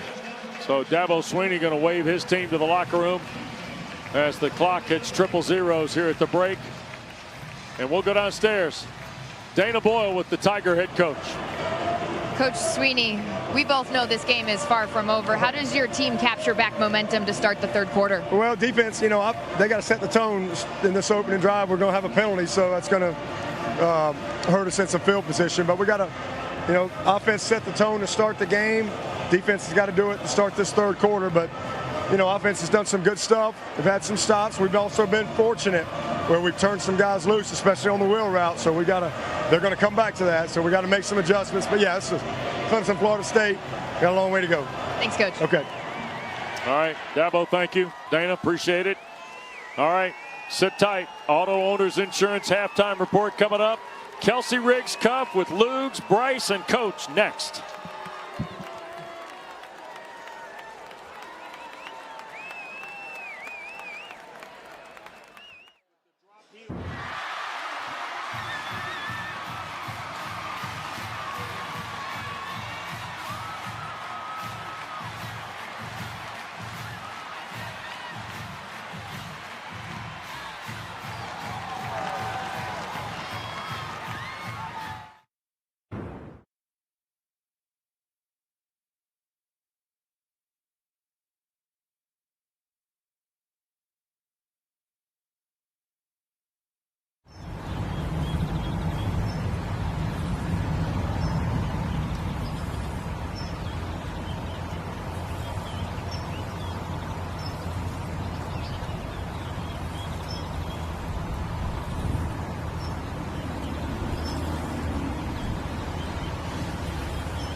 Welcome back to ACC Network Primetime Football, presented for you by Serve Pro. We're at Frank Howard Field, Memorial Stadium, Clemson, South Carolina. And at the half, it's Clemson 18 and Florida State 7. Great to be with Steve Adazio, Dana Boyle here in just a moment. Well, we got a lot covered in the first 30, didn't we? We got a lot covered. I mean, Clemson came out on fire, hitting all cylinders, and really moved the ball well through the first half. And then Florida State comes back. Here's our food line, food for thought. Kate Klubnik was sharp early, even scored to start the ball game. Yeah, I mean, it looks good running the football there. His ankle looks a whole lot better. And then they come back with a flea flicker. He has to move away from the defender and make a throw down the field. Antonio Williams comes up with a great catch. A lot of productivity there by Clemson. But don't forget, Florida State answered before the half and went into halftime. They could build confidence. Yep. Castellanos to LaWayne McCoy for the Seminole touchdown. And Florida State, chance for the double dip because they get the ball to start the second half. Lowest total offense for a half by Florida State this year, 141. And 75 of it came on the last drive. Their first 5 drives, 73 yards total. And then 75 on the last one. They got the McCoy touchdown. And there will not be a return by Roydell Williams. So Florida State's going to start from its 25, and Dana caught up with Mike Norvell. Well, Steve will love this report from Coach Mike Norvell. I said, how do you want to start the third quarter? He said, we need to score. But in all seriousness, he also expanded upon that. He said, we've got to limit the productivity of Clemson offensively. He said we gave up too many explosive plays. But he said that touchdown to end the second quarter was so critical for our confidence and momentum here. I agree with that. I agree with that as well. So they have a chance to come back out with the ball, re-energized. Now let's see what they do with that football. On the flip side, Clemson, as Coach Sweeney said, needs to play a great series of defense. Jalen Lucas in the backfield. The play fake from Castellanos. Now Tommy's in trouble. He'll fire it out on the perimeter. That's Lucas. He got belted on the catch by Woodaz. That'll be a loss of 7 on the play. Yeah, that's a dangerous play. He got trapped in the pocket and flung it out there kind of almost half blindly. That's a high-risk, low-reward play right there. Put him in second and almost 20. Tough deal. Will help, by the way, the pressure in the pocket on Castellanos. Williams is the back now for Tommy. Sidearm, shot to Robinson, first down 35. Deuce Robinson out toward the 40-yard line. Man, Ashton Hampton, Ricardo Jones, 2 Tigers to get 0 on the ground. This, Deuce Robinson, he snaps off of his route, but look what he gets after the catch. I mean, he gets a curl route, and he gets another 10 yards. Castellanos taking the shot. Robinson's out of bounds. That's 2 shots for Castellanos. He took one on the last play. Now he took a hard one here. TJ Parker. Oof. Wow. Belted pretty good here, it looks like. Yeah, he really takes a hit here. I mean, underneath the throwing arm, underneath the armpit, those can do shoulder damage right there. Those are tough hits. There's TJ Parker out of Phoenix City, Alabama. That's season high 7 tackles against SMU. Here's the give, and this is Lucas, boy, around the corner in the first down. Jalen Lucas, cat quick, was able to turn the corner and pick up the first down yard. And all of a sudden, Florida State's got a pass to Robinson and a Lucas run here, and it feels like they're trying to start the fire on offense. Well, that's that signature power read play that Gus has ran forever, and Florida State runs a lot of it. And it's a read for Castellanos to run the power or to hand off the sweep, and he circled the field with the sweep. First down and 10, 44-yard line of the Tigers now for Florida State. Trailing by 11 in the game. Castellanos, another pump for Pittman, and almost intercepted. Incomplete for Randy Pittman. Khalil Barnes, I think, made a, it is a catch for Pittman. Look at this throw. Barnes almost picked it, and it did arrive in time for Randy Pittman, Steve. Wow, I didn't think that he caught it, but yeah, I mean, incredible. It could have went the other way. He was late with the throw, but they got away with it and had another big completion and get another first down. Well, what a catch by Randy Pittman. Yeah, incredible. He played for Malzahn at UCF. 67 career catches coming into the ballgame. He had 5 for 56 in his last 2. Singleton, the freshman in the game. He'll get the carry. Singleton burst through the middle. Ran right into the umpire.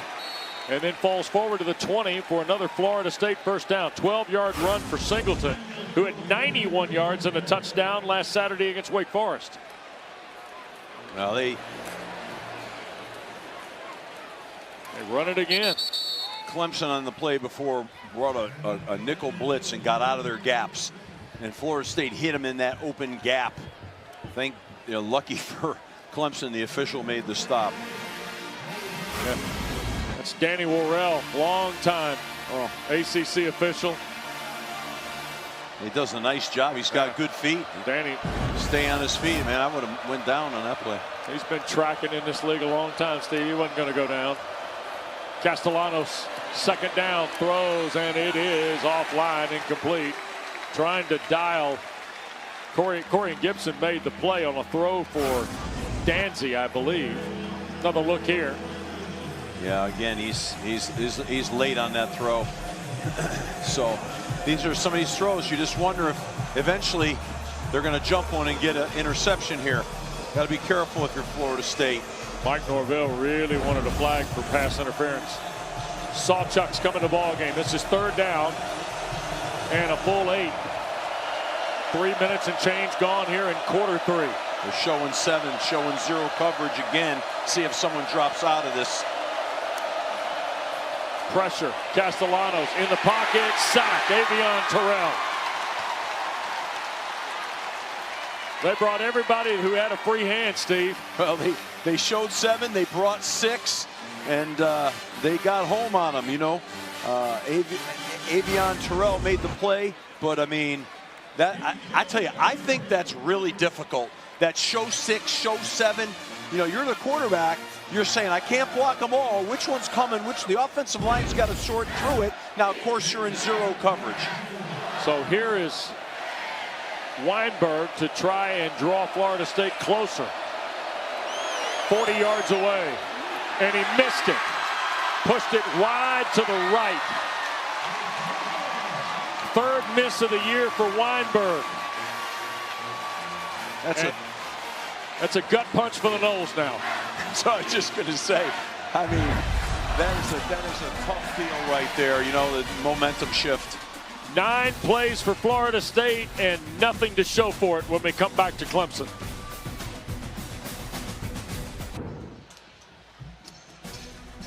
Saturday night, Clemson, South Carolina. Where else would you want to be for ACC primetime football tonight? Presented for you by Serve Pro. Golly, the upside down drum line brings us back. Here's a fake, and the handoff straight ahead is Davidson, who slips, or that's Randall, slips down after a gain of about 3. It'll be 2nd down and 7 on the next snap for the Tigers, who have an 11-point lead after Weinberg missed the 40-yard field goal a moment ago.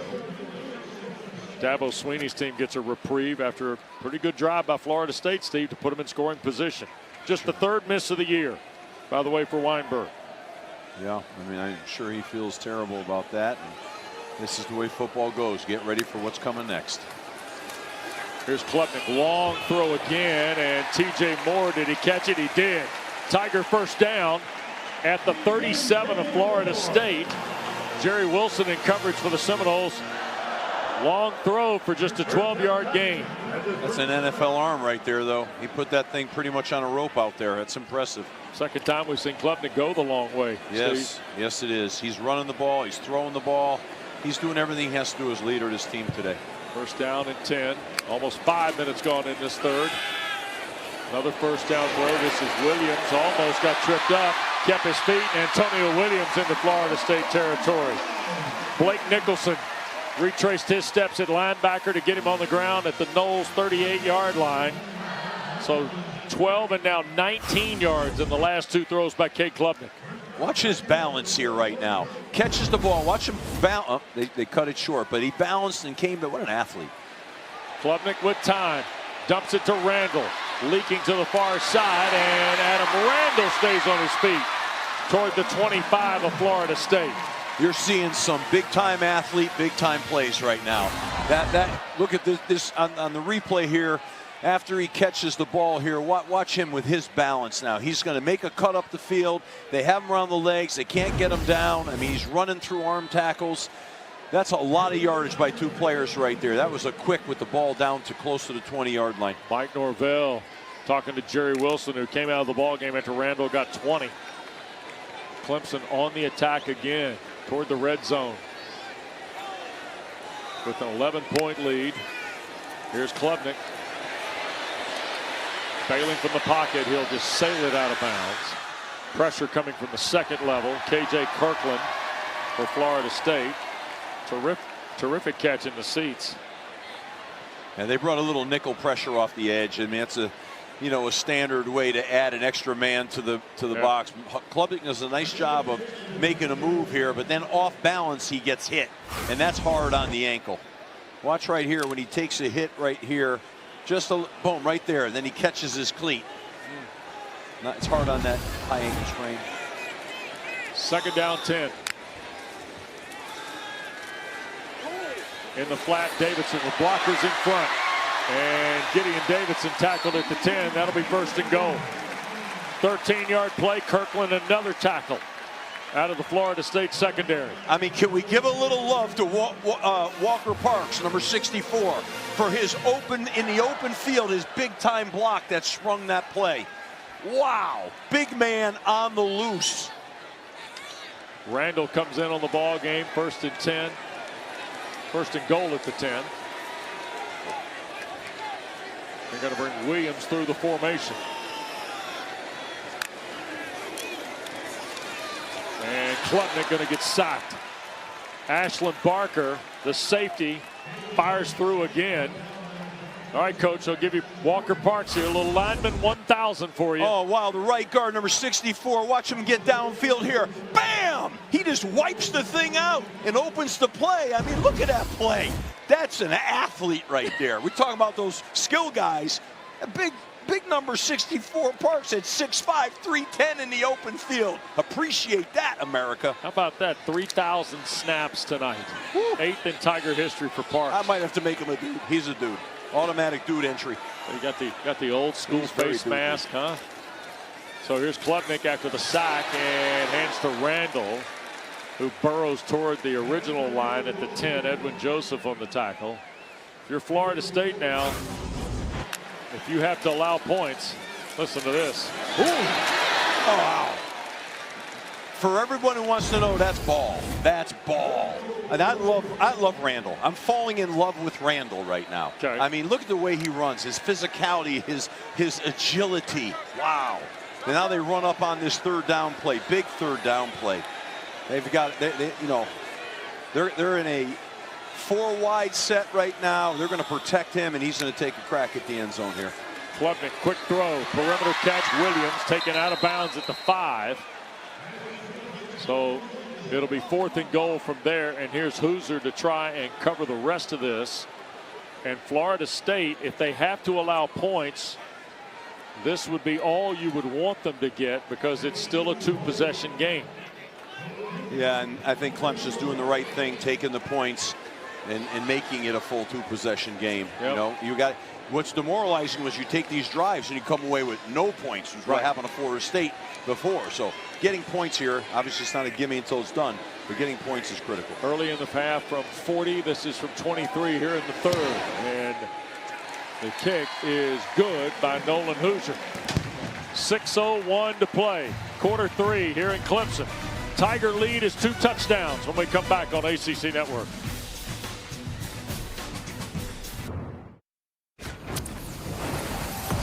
Introducing Verts. Swipe for news and highlights. Now available on the ESPN app. Florida State and Clemson, you know how the season started. Tigers in the top 4 in the preseason. Florida State was at 7 in week 4, and now all of a sudden we still got the same number of vines, just different customers. Georgia Tech, Miami, Pitt, Louisville, Virginia. all in this week's college football playoff ranking. Canes a big winner today over Syracuse. And of course, you know, Virginia playing at this hour. Georgia Tech a bye week. We'll see the Jackets next Saturday afternoon in Chestnut Hill against Boston College, who lost today to SMU. And Clemson going to come back on defense, Dana. Well, Tom Allen, the defensive coordinator for Clemson, is a happy man. He's so animated on the sidelines and very beloved by his defense. And he told us, we've had the pleasure of covering Clemson the last few weeks. He said, I had to make the move from the booth to the field so I could look players in the eye and I could feel their energy and give them that in-game correction, Steve. Yeah, he is a player's coach, and he has a lot of juice and a lot of energy. I like him on the sideline. Players need that, man. Everybody wants to get energy from their coach. Good thing. Sam Singleton, the running back. He'll get the call here on first down. Nice forward lean. He'll get 7 before Jeremiah Alexander makes the tackle. Steve, here's the other thing, too. And Tom Allen, we know, was at Penn State last year. That Abdul Carter, terrific defense, right? First year at Clemson. People should not forget the job he did at Indiana. No. As the head coach. And Kurt Cignetti gets a lot of credit for what's happened there in 2 years, and rightly so. Here's Singleton again. But the work Tom Allen did, trying to get Indiana to the football business, and the way things are going, I mean, he had Michael Penix, he had Jalen Lucas, who we're seeing tonight, handful of other guys that are around the NFL. He did a marvelous job in Bloomington, just did not, by his own admission, we just didn't get enough wins. Right, but he did have a number of wins. Yeah. He did a great job there. 3rd and short. Here comes Singleton bursting through the hole into the Tigers secondary. Now a flag is being thrown behind the play on the Hannafin tackle. Is this a hold on Florida State? If so, it's going to negate a pretty good run here of 15 or 16 yards. Personal foul, hands to the face, offense number 57, 15-yard penalty, it's 3rd down. Micah Pettis, the right tackle, transfer from Ole Miss. That's the first Seminole penalty of the night. It happened late in the play. You're going to see it. It's not here. It's going to come after the runner clears right there. He's got his hand under the. That's a good call by the official. Jaheim Lawson, the defensive end, who had his arms in the air the minute Pettis disengaged. That's a bad penalty. Now look at this. Now we're in 3rd and just a little under 20 when it would have been a first down. Those are the things that make big differences in football games and would hurt teams. Lawson moving around 15 in the orange. Meanwhile, Castellanos with 1 on the play clock. They snap it to him. No flag. We're playing football here. Castellanos to his right. He will throw it up the far side. Mike Norvell, I think, tried to get a timeout called. Castellanos threw it in the neighborhood of Squirrel White, the Tennessee transfer. And the Noles are going to go 3 and out here. 3 and out. Lost field position. Clemson, if they can get a little bit of a return, have a good opportunity to have a short field here. So, again, momentum. Got to be, it's the Big Mo. Who can capture the Big Mo? Right now, it's on Clemson's side.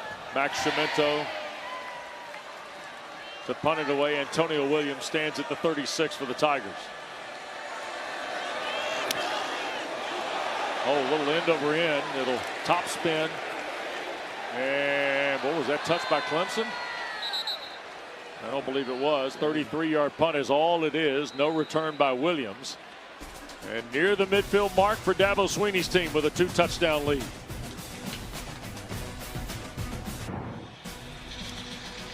You're watching the ACC on ESPN. Tonight we're at Frank Howard Field and Clemson's Memorial Stadium for the 38th meeting all time between the Tigers and the Noles. 21-7 Clemson, and a moment ago Ronan Hannafin almost drew the ire of Adazio up here. I mean, come on, Ronan. It's called a poison call. Poison, poison. The whole place is screaming. Get away from the football, my God. You talk about why coaches have, stress problems. 48-yard line, and Klubnik goes down under the pressure of Deontay McCray. Throwing an incomplete pass. Blake Miller helps him up. I'm not sure how much good that's doing after. Look at McCray here around the corner. Man, 6'4", 290. Yeah, that's not a hit you want your quarterback taking right there. He got crumpled. Watch his legs crumple here. Right there. Oh, gosh. The Tigers, 2nd and 10. Off their 48. 2-touchdown lead for Clemson. They've beaten Florida State 8 of the last 9 times. Davidson lowers the shoulder, drives for about 8 or 9 into Florida State territory at the 43. Stephon Thompson, who played at both Nebraska and Syracuse for defensive coordinator Tony White, makes the tackle. I mean, I love that football. Let's see more of that football right there. They're running the ball well tonight. Keep that run game going. It's 3rd and 2. Give it to the back. Let's go get the first down here right now. Come on, offensive line. This is your chance to put the team on your shoulders and keep the drive alive. On the flip side here, Florida State's, you know, they've got to add to the box here to stop the run. 3rd and 1. They're going to hand it to Davidson, and he did not get there yet. And they're going to spot this short. Yeah. Earl Little Jr. was the first gold hat in the mix. There you see 7 Thompson, who, by the way, playing in his 54th career game tonight at his 3rd school. I tell you what, Wes.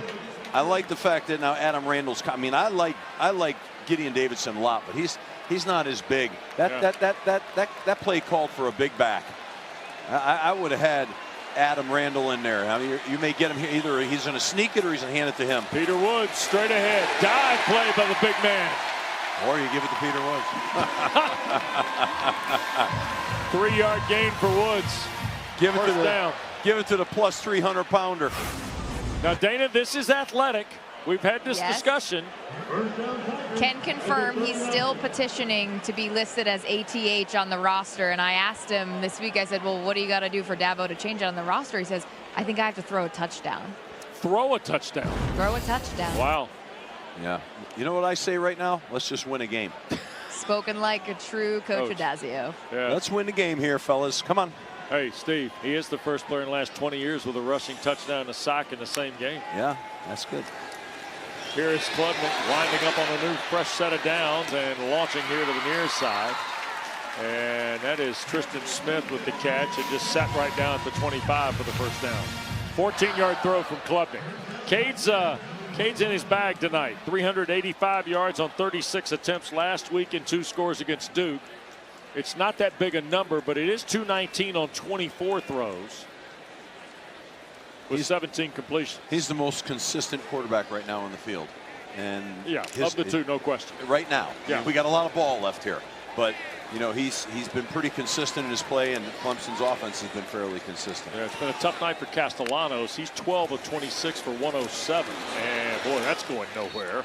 No, Elijah Herring got Klubnik right off the snap.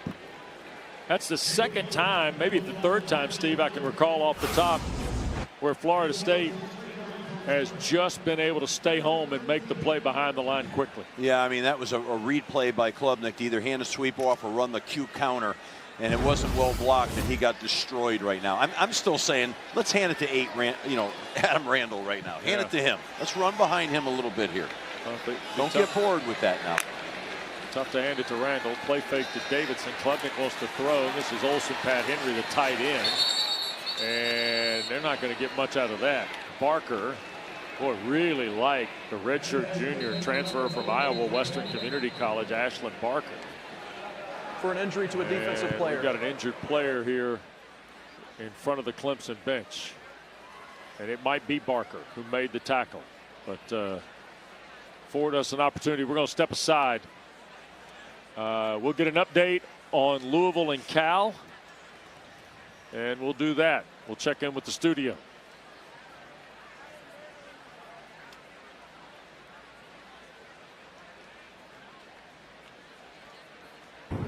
Here's a look at our Week 11 Saturday. You see the finals now in Chapel Hill. North Carolina's won back-to-back games. UConn gets Duke. Blue Devils turn it over 3 times today. Lose by 3. Miami kind of scuffled around early, then easily handled Syracuse, and SMU with a big win at Chestnut Hill. And you see Cal and Louisville and Wake leading Virginia tonight in Charlottesville in the 3rd. Boy, Jake Dickert talking to Mike Norvell and his staff about playing Wake last week, talking about what a good job Michael offered their ADs. They're really impressed with the way Jake Deckard's done his first season in Winston-Salem. And so we've got 3 in the books here at Clemson. 21-7 the Tigers, and the football when we come back.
Second iteration of the college football playoff comes up on Tuesday night. For him, tell you something, we almost walked ourselves into one at State College today.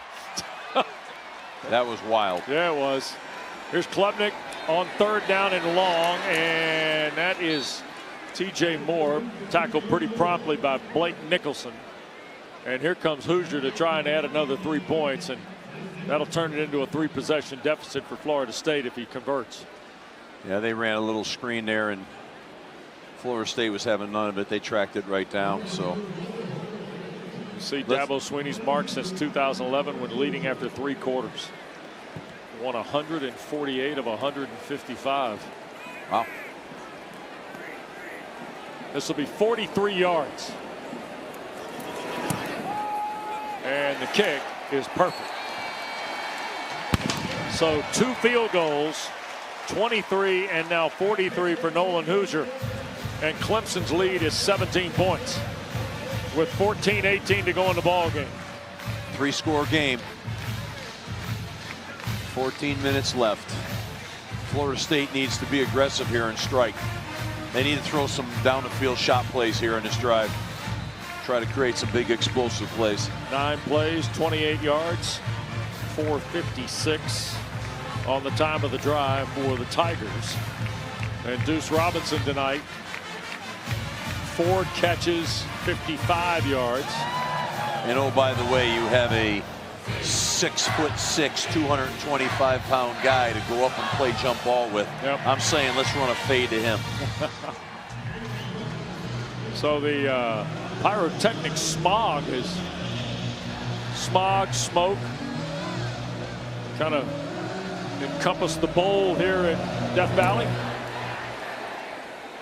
There'll be no return, and Florida State's going to start from its 25. Well, if this is the first time you've seen Deuce Robinson, he is terrific. This young man from Phoenix, Arizona. Of course, he's got Florida State heritage. Dominic Robinson, his dad, played in the early 2000s for Coach Bowden. And the mom, oh my, wait, she swam in Florida? Oh, wait a second. Oh boy. Oh, how's that go? Dana, what a story this is. Well, it was certainly a house divided growing up, but Deuce Robinson told me this week that despite his mom swimming at Florida, he did grow up as a Florida State fan as a little kid, but he decided to go at USC so he could play both college baseball and college football before transferring to Florida State. They flip it to Danzy on the reverse. Makai Danzy with a first down, and finally pulled down by Kobe McLeod around the 40-yard line.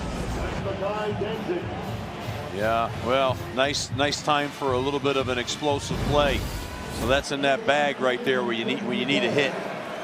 Castellanos on first down. Robinson the catch at the 48. So Deuce Robinson now has got his 5th catch on his 9th target of the night. And he comes into the ball game. I mean, he's 3rd in the ACC in yardage, almost 700 yards. He's over that tonight. He's 3rd in yards per game at 86. Castellanos To his right, has room, and he'll just angle out of bounds. You got to keep him in the pocket, Clemson.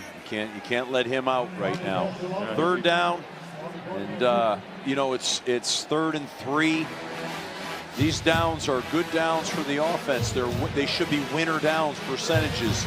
So, by the way, Castellanos gave a yard back there, Steve. Yeah, I know. Second and 2 play. I saw it. I was looking and saying, what the heck, dude? This is a big drive here, man. Yep. He's a tough guy. I mean, go get it.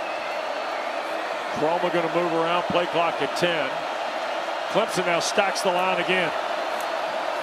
Going to hand it to Chroma. He'll bounce and now get to the outside, and look at the freshman go. Chroma to the 39 of Clemson before Hannafin gets him on the ground. Wow. I mean, they had that 7-up package. They loaded the box. Yeah, then they hand the ball off. He runs into the line. There's nothing there. He bounces it, and no one capped the edge. Castellanos. Oh, it was deflected, and then it was caught by LaWayne McCoy. What a play. I mean, two plays right now that just happened back to back. You're saying, wow, what just happened there? So 2nd and short. Here's the toss, and a flag gets thrown. This procedure. Adam Savoy. Ball start offense. Not all 11 players were set prior to the snap. 5-yard penalty. 2nd down. Well, let's go back a play ago. And this Castellanos to, oh, that is Kobe McLeod. Castellanos, McLeod, McCoy is the double play combination. They were just in a short situation, and now they're back up, and now it's a 7-yard deal on 2nd down. These mistakes are killers. This is what creates inconsistency on offense. Singleton in the ball game with Castellanos. Here comes the pressure from Sammy Brown. Look at Castellanos turn the corner. He'll slip down near the 35. Maybe a yard, maybe not. They brought a 6-man pressure out of Bear defense, but they need somebody here to cap the other side of this defense so that they're gap sound, and it didn't happen. That's how Castellanos came running out of here. They lost contain. They got to keep contain. It would have been a negative yardage play. But it's 3rd down and 7 now. You talk about critical downs in the game. This is one of them right here. Empty set. Snap to Castellanos. Wants to throw from the pocket. Here he goes again. Now fires, and it's off the hands. Incomplete. Squirrel White was the intended receiver. Strozier was there for the Tigers. And with 11 to go and trailing 17, plus territory, and Florida State's going for it on 4th down. Clemson has got to keep him in the pocket. They've got a level rush inside, not open up running lanes right now. I don't know what, they're showing 7 up again, and they're showing 0. I can't believe they're going to bring 0. I got to believe a couple guys are going to bail out here right now. Robinson, top of the screen. Castellanos looks that way, shoots it for Robinson, and a flag's been thrown. Incomplete pass. Ashton Hampton in coverage. Oh, man. Robinson shaking up a little bit. Defense number 23 will be placed in the spot of the foul. Automatic 1st down. So Robinson is shaken up. He'll come off the field. Penalty on Hampton.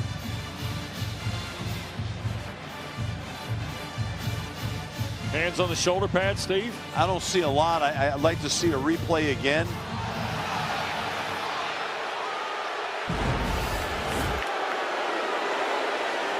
Here's the toss, and now White thought about throwing it back to Castellanos. Now we got playground football, and Squirrel White will be tackled back at the 29.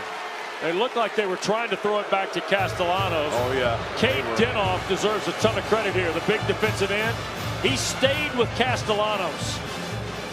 Yeah, he did. That's just Tom Allen's try-hard guy. Yeah, accountable guy.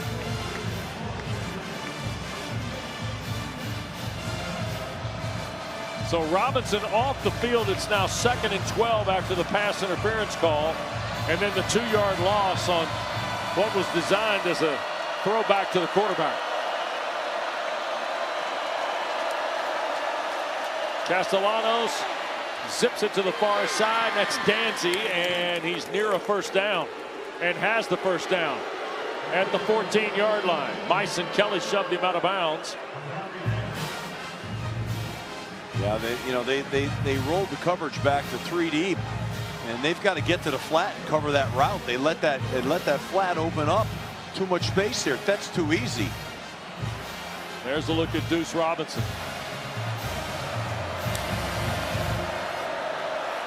10th play of the drive. Here's 1st and 10 at the 14. Castellanos hands it, no, throws it back. This is Pittman, the catch. Inside the 5, there's a flag thrown as Ricardo Jones shoves Pittman out of bounds. And it's a penalty on Florida State. Pass interference, offense number 7, 15-yard penalty, first down. So it's on LaWayne McCoy. Yeah, he's blocking down the field on a pass play. That's what was happening there. And here comes Robinson back for Florida State. That's going to back Florida State up near the 30. I mean, Florida State is doing this the real hard way right now. Yep. The penalties are killing them, and yet they're making plays and they're staying alive. But holy cow, man. They're going to hand it. Here on the sweep is Lucas. And he'll be shoved out of bounds around the 23.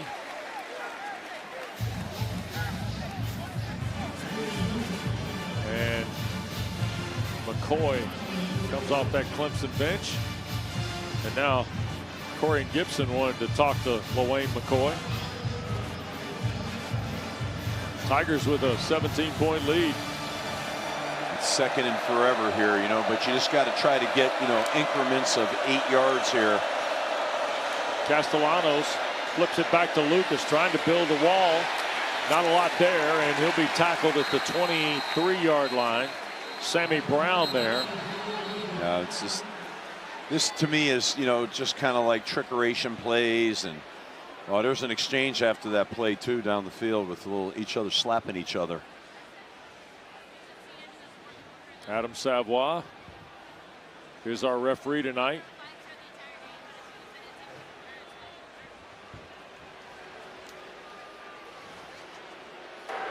After the play, personal foul, unnecessary roughness, offense number 7, 15-yard penalty.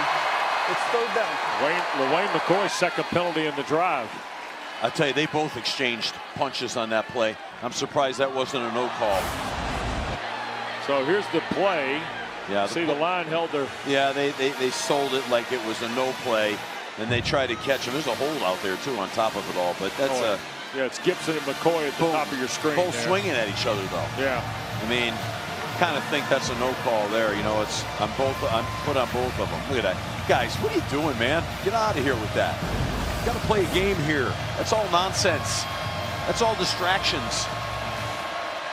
3rd in the zip code for Florida State.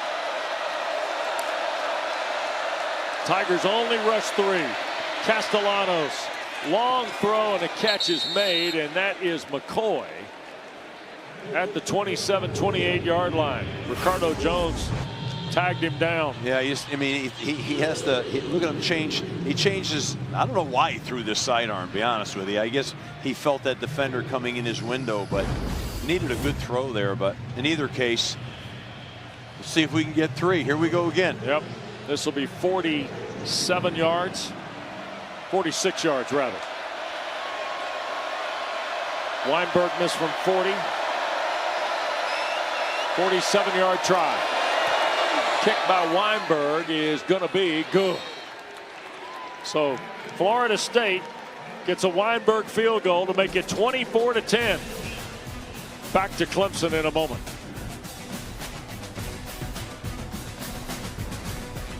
Well, as we approach Veterans Day, we'd like to thank service members around the world, including family members of some of the Florida State players. Gavin Sawchuk's brother. Here's Deuce Robinson's uncles, Paul and Nick. And Deontay McCray, who had to tackle a moment ago. I'd sign Gregory McCray right now, Adazio. Oh, you would. There's no question. And look at Deontay. Yeah, be proud of your pop. And we salute all the men and women worldwide who protect our freedom as we come up on this Veterans Day. Great to be with Steve Adazio, Dana Boyle, Ben Ward, our producer, Drew Shabby, our director. Terrific ACC Network crew. Little pooch here, and it's Bettencourt, the tight end, who fields it flawlessly for Clemson at the 35. Don't forget, a full day of football coming to a close. You finish the night with ACC Huddle final score. Stay tuned after the game. Highlights, key players, coaches, analysis, and more. Bryce Love is there. Tom Luganbill's there. Mark, Rick, and the Beak of the Week will be there on the final score tonight. Kelsey Riggs-Cuff is our arbiter. Well, LaWayne McCoy called for a block downfield a moment ago to negate this throw to Pittman. And then he and Corian Gibson square off in a light middleweight contest that goes a punch for each side. I mean, those are no talent issues. What does that do for anybody? Nothing. Lack of discipline. Clemson at the 34, and pretty strong tackle by Graham as the Tigers get going with Adam Randall, Dana. A big point of emphasis coming to that Wake Forest game for Florida State was not letting those mistakes compound. Don't let the bad plays linger. That's not the case tonight with Florida State facing Clemson. They got 4 penalties for 50 yards. That's really hard to win a football game like that. Well, especially when you get in the big ones, right, Steve? Yeah, no question. And when they're in the positive side of the field with a chance to score, and they lost a touchdown opportunity over silliness. Yeah, the big ones and the timing of the big ones. Here's Randall again. Did I tell you that's my guy? Yes, you did. Yeah, earlier. I told you that's my guy. You signed up for him tonight. Yeah, I've got my Clemson chip. I'm all in. I'm all in on him right now. Okay, got it. Yeah, it's in my, I know. Yeah, Dabo gave you a chip yesterday. He gave me a chip, and I didn't know what I was going to do with it, and I decided I'm all in on Adam Randall.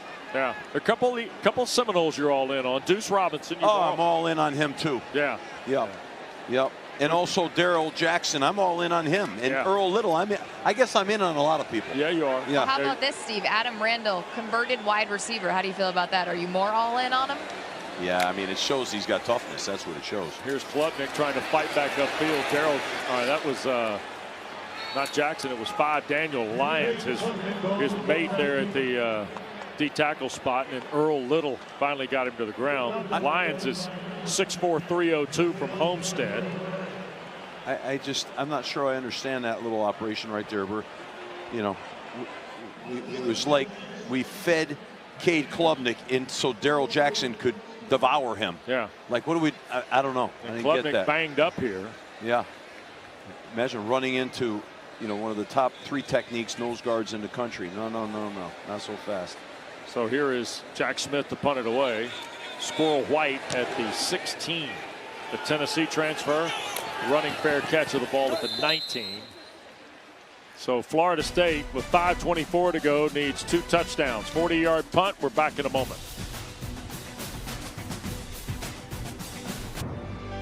ACC Primetime Football is presented by ServPro, the #1 choice in cleanup and restoration.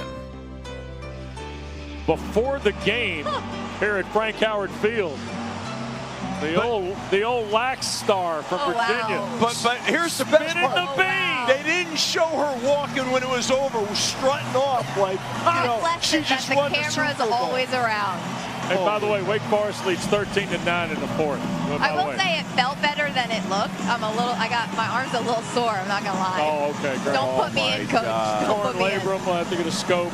Yeah, that was an impressive throw, though. I mean, she just no warm up, just walked over there and ripped. Well, in her words, she ripped it. The ball boy challenged me and was like, "You think you can throw a football?" And I was like, "Well, I can't." Throw a football? You think it is State Fair? I'm from New Hampshire. Yeah. Couldn't walk away. I was throwing hail at. Look at this. Doubling up, and Pittman wide open here at the near side.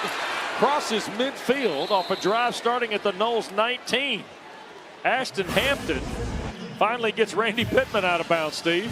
Yeah, kind of another version, of the Statue of Liberty play, But really well executed, well done. Changed the field, tilted the field here. Castellanos trying to loop it for Robinson, and incomplete. I think Florida State was looking for pass interference with Ashton Hampton. Robinson had gone out of bounds.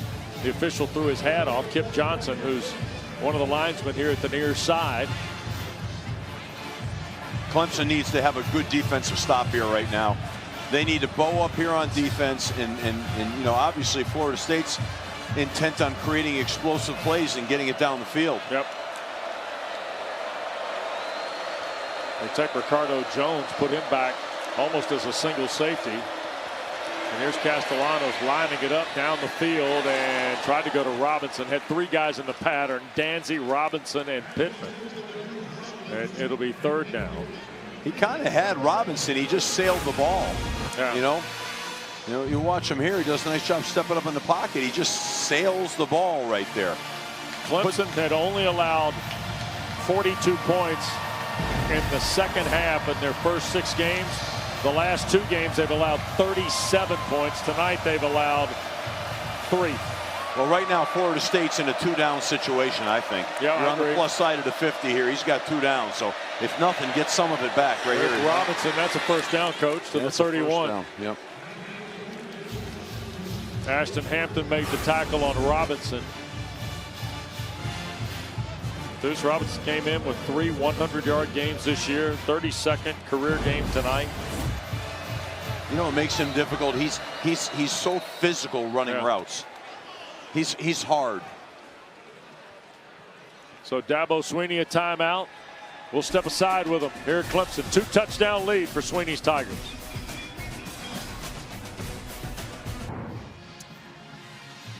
Well, 3 ball games in action tonight. Don't forget all the ACC story tonight on ACC Huddle. Final score following the game here at Clemson.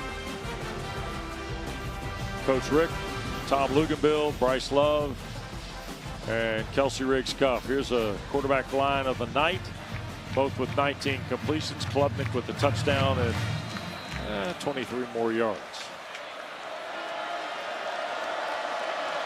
We got the smoke rolling in here, kind of holding in the bowl at Death Valley. Castellanos, the shotgun snap, and in trouble, tried to throw it out of there. Now, one of 2 things here. Either incomplete or it might be grounding, although in the area was Jalen Lucas. Or was he on the ground first under Will Helf's pressure? I don't know. I think it might be grounding here too. Ball out of the hand. Now the question is, let's see, Lucas was in the neighborhood. And Avion Terrell was the first to it. Yeah, there it is. Yep. Intentional grounding. Offense, number 1. Ball be placed at the spot of the foul. Loss of down. It's 2nd down. Castellanos thought he had Lucas in the neighborhood, and here's a look from up top on the all-22. Pocket squeezes on him. He gets bumped, and he loses his balance, and he just flicks it. So now, I'm going to kind of side with Mike Norvell. I thought Lucas was in the neighborhood, Steve. Yeah. Here's Squirrel White, and that's taken down by Sammy Brown. That's good team defense right there. They caged that play. They cupped the edges. Nice defense. Boy, that penalty was really costly for Florida State. Yeah, a lot of misdirection stuff here. I can see what you're saying on that. I see what you're saying on that call. You know, I mean, there's a guy, excuse me, in the vicinity. Yeah, neighborhood of it. Not a direct line by any stretch.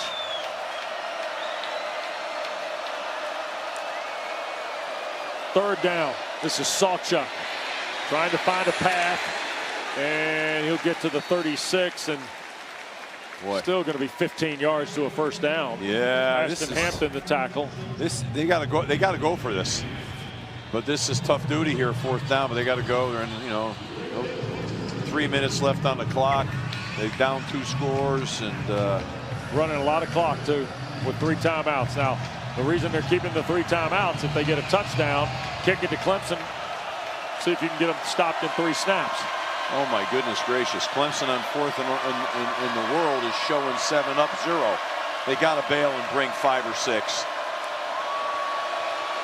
It's 4, and Castellanos goes down. Avion Terrell again. Terrell has made 2 or 3 plays in that pressure look, Steve, and it's worked. Yeah, they brought 5 this time. 2 of them dropped out, and he got Castellanos enough off balance that he lost his footing here. He didn't really hit him. He actually tripped on an offensive lineman is what happened. But the edge forced him to step too close up to the line. Yeah, that's what happened there. Well, they made a play. 7-play drive. They cash out on downs, and now with 2:51 to go. Yeah, I think you're going to see a dose of number 8. Yep. Adam Randall in the backfield with Klubnik. And Randall to work.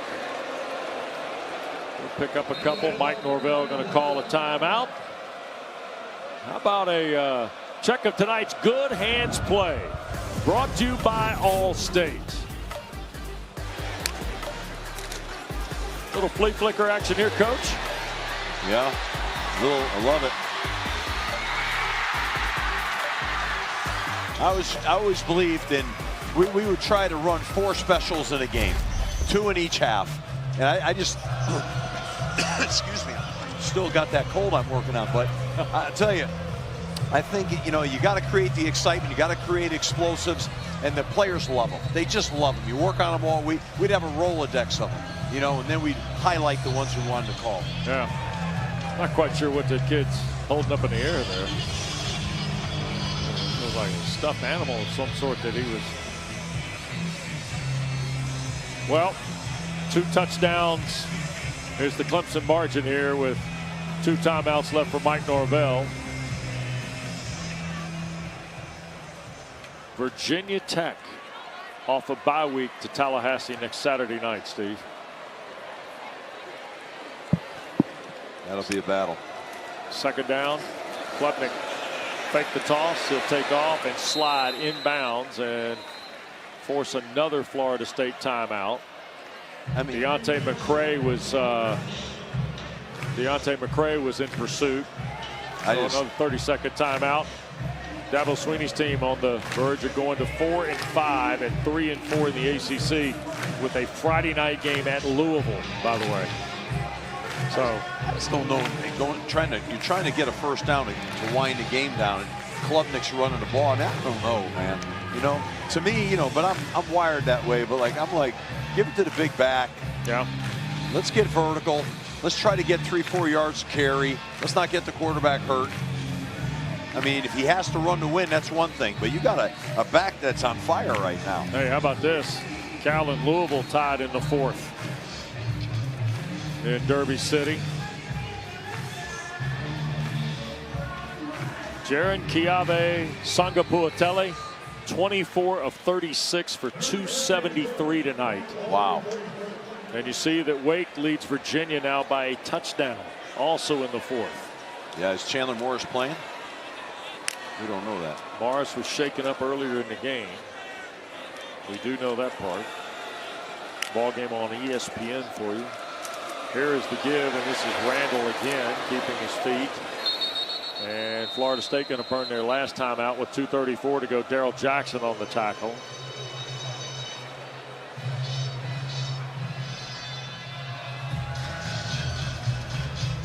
By the way, Virginia the ball, under 3 minutes to go in Wake territory, Steve. So, down trailing a touchdown. Yep. You see at the top of your screen, Clemson, Louisville Friday night, and then our ACC network coverage starts at 3:30 on Saturday from Georgia Tech off a bye week. Brent Key's team at Boston College, and then Virginia Tech at Florida State as our doubleheader on the network next Saturday. And Cade Klubnik now. He's been hanging in there a little bit tonight. Pressure's been pretty steady tonight from the Noles. Yeah, he's showing his toughness. He's showing his team. He's limping a little bit. He's showing his team his ability to put the game on his back right now, and they appreciate that. There's no question about it. But you still want to be smart with him, Yep. I mean, don't be crazy here. 2:34 to go. Florida State now out of timeouts, and Squirrel White waits on the Jack Smith punt.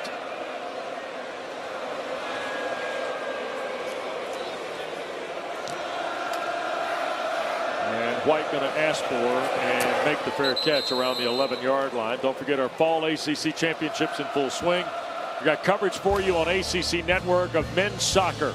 All 4 quarterfinals start tomorrow at 2 o'clock.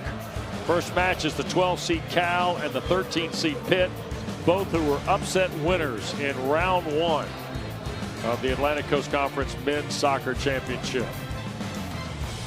Well, we got it all on the line here right now. This has got to be a touchdown drive, and you know, they got to go just a little less than 90 yards.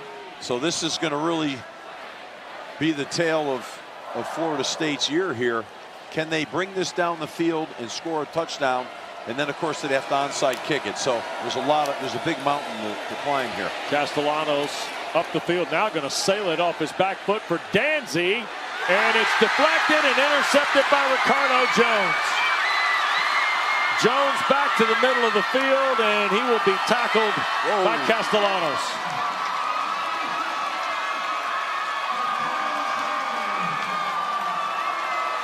It is the second turnover of the night by Florida State, and it's going to seal Clemson's 4th win of the year and their 3rd in the ACC. The end of that play, Wes, looked like a bad penalty there. They let it go, but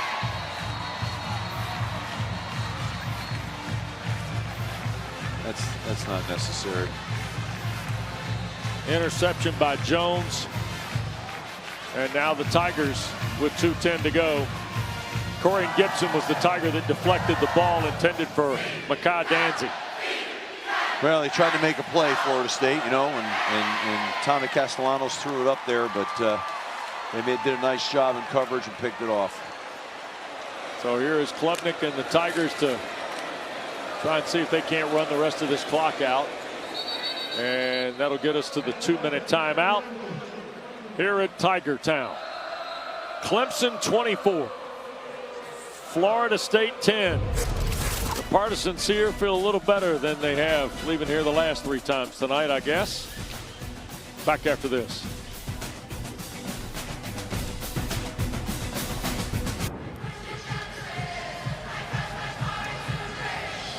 Well, the hometown team, everybody feels pretty good.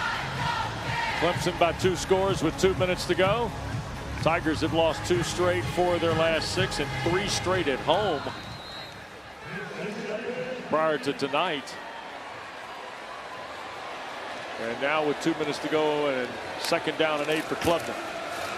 And another give to Adam Randall. Got knocked down by McCray. And here's the upcoming schedule for the Tigers. This is their last ACC game at home. They'll have Furman here in 2 weeks, and then South Carolina in Columbia. And for Florida State, the schedule a little bit more interesting. We told you Virginia Tech and Tallahassee, then in Raleigh. And NC State's a whole different team now after the win last Saturday at Georgia Tech, right? Yes. And then in Gainesville for the regular season finale. And now a Clemson timeout. And we'll keep it here. By the way, before the game, Dana and Steve, Clemson usually has someone dot the I in the marching band before the game. And tonight, look who they went and found. Look at the retired version of Mark Packer, ladies and gentlemen. How about that, huh? Class of 1985. Former member of the golf team here, Steve. Huh? I know one thing about Mr. Mark Packer and his wife. They're enjoying some nice California wine in his retirement. Yes, they are. That sounds awful nice. The Pac-Man looks good. Good to see him tonight. Retirement is treating him well. One of the founding fathers of the Atlantic Coast Conference Television Network. Huh?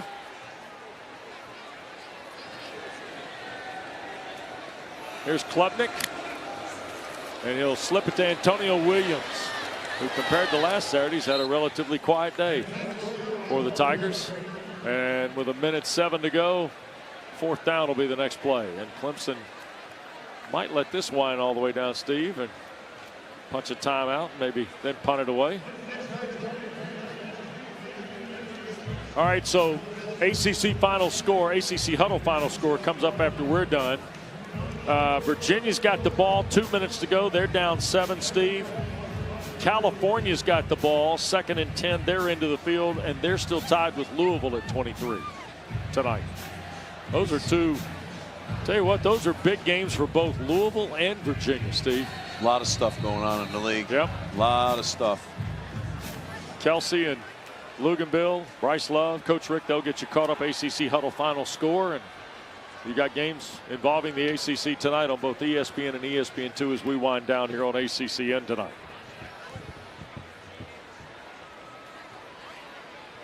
You know, this last series here for Clemson, you'd like to see them. You'd like to see them in 3 downs gain more than 1 yard.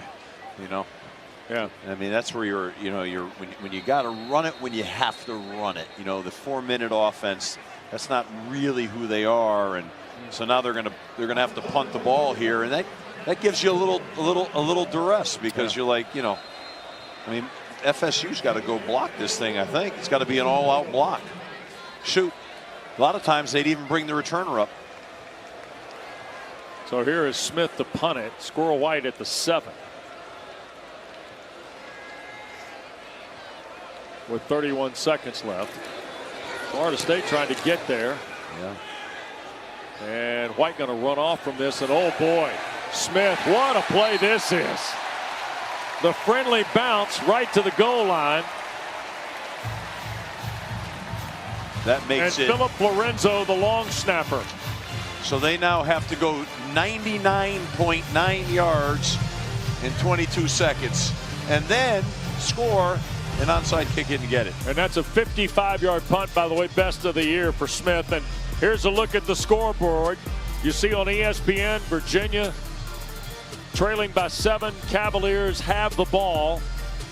And about 2 minutes to go, and they're tied in Louisville, 23 all. Cal and the Cards, and it's 3rd and 7 for the sturdy Golden Bears in their own territory. All right, Clemson, let's get everybody back right now. What are you doing up here? Get everybody back. What are we doing? Get back, get deep, everybody. Castellanos and offline out of the backfield for Sawchuk. Might have gotten deflected. Well, I think we can safely say this is another disappointing night for Mike Norvell. And my sense, Dana and Steve, is Dabo Swinney going to enjoy this one tonight. Yeah, you know, it's unfortunate. You got 2 really good coaches here, and you know, one's going to celebrate, which is terrific, and the other one is got a gut punch going here right now. It's not good, and your heart goes out because, like Mike Norvell, like I said, he's a heck of a coach, and he's really worked hard to get this program back, and you know, and he will. But this is a tough night for him here tonight if this ends the way we all think it will here. Yep. And the Seminoles will get ready for Virginia Tech next Saturday night. That's your ACC Network primetime game. Here's Castellanos, another throw. Robinson, another catch. That's 9 tonight or 8 tonight for Deuce Robinson, and I think over 100 yards for the 4th time for Deuce Robinson. He's an impressive guy. Sure is. He is an NFL pro. I mean, they're gonna drool to get him at the next level. Yep. With his size and his ability to run routes and ball skills. Yeah, he has 1 catch off his season high of 9. Here's Castellanos throwing beyond the reach of Danzig. Robinson had 9 catches in the loss at Virginia. And so 3 seconds left to go. 1 play. Virginia and Wake battling, Cal and Louisville battling, and Dabo Swinney and the Tigers are getting ready to beat Florida State for the 9th time in the last 10 games. Now both these teams have struggled, so it's not been easy. Castellanos fights upfield. That's Robinson. That'll give him 9 catches tonight, and the ball game ends. Clemson a winner. The Tigers 24 and the Seminoles 10. Mike Norvell's team falls to 4-5 and 1-5 in the ACC. The Tigers are now 5 They're 4-5 and 2-4 in the ACC.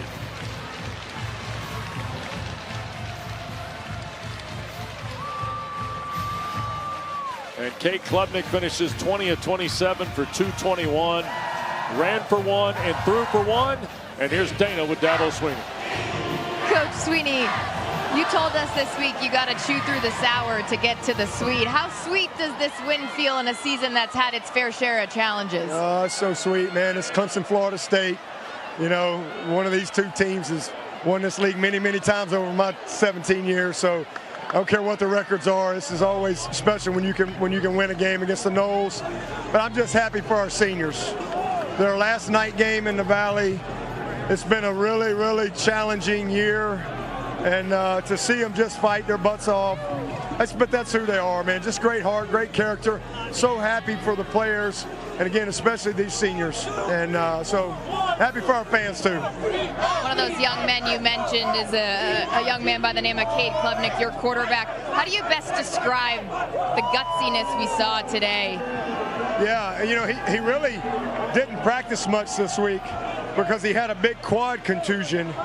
And so, but he just said, I'll be ready. I'll be ready. I'll be like, hey, Thursday, I'll be ready. And, you know, he just came out and gutted it out, made enough big plays. Antonio Williams, you know, but again, just this senior group, you know, for them to go out like this, Ron Linthicum was like, man, Coach, you have no idea how bad I needed this. So I'm happy for all those guys. But Klubnik's a warrior. He's a warrior. And he's battled for us all year. So just happy to get the win. And then our defense to hold up, to turn them over. Wish we'd have got down right there at the end, but that'll be a teachable moment. The hardest question to answer all night, is our broadcast group allowed to come back now that you got the win? Yeah, y'all are off probation. Y'all are off probation. Well, tell Adazio he can put my number back in his phone. Tell Mike, hey, I got my all-in chip. Dabo Swinney. Oh, my goodness. Tell you what, we work with great people here at ACC Network and on our crew. Happy birthday to ops producers Wendy Turner and Ryan Monahan. Appreciate you and everybody else on our crew, but with you guys celebrating birthdays this year and this weekend, we appreciate it. The final tonight, Clemson 24, Florida State 10. We'll see you next Saturday from Boston College, Georgia Tech, and BC. A couple of old buddies, Bill O'Brien and Brent Key. Thanks to our producer, Ben Ward, our director, Drew Shavy. For Steve Adazio, Dana Boyle, Wes Durham. Driving Joe Smiley took care of us tonight at Tigertown. We'll see you next Saturday on ACC Network. Here is Kelsey Riggs Cup.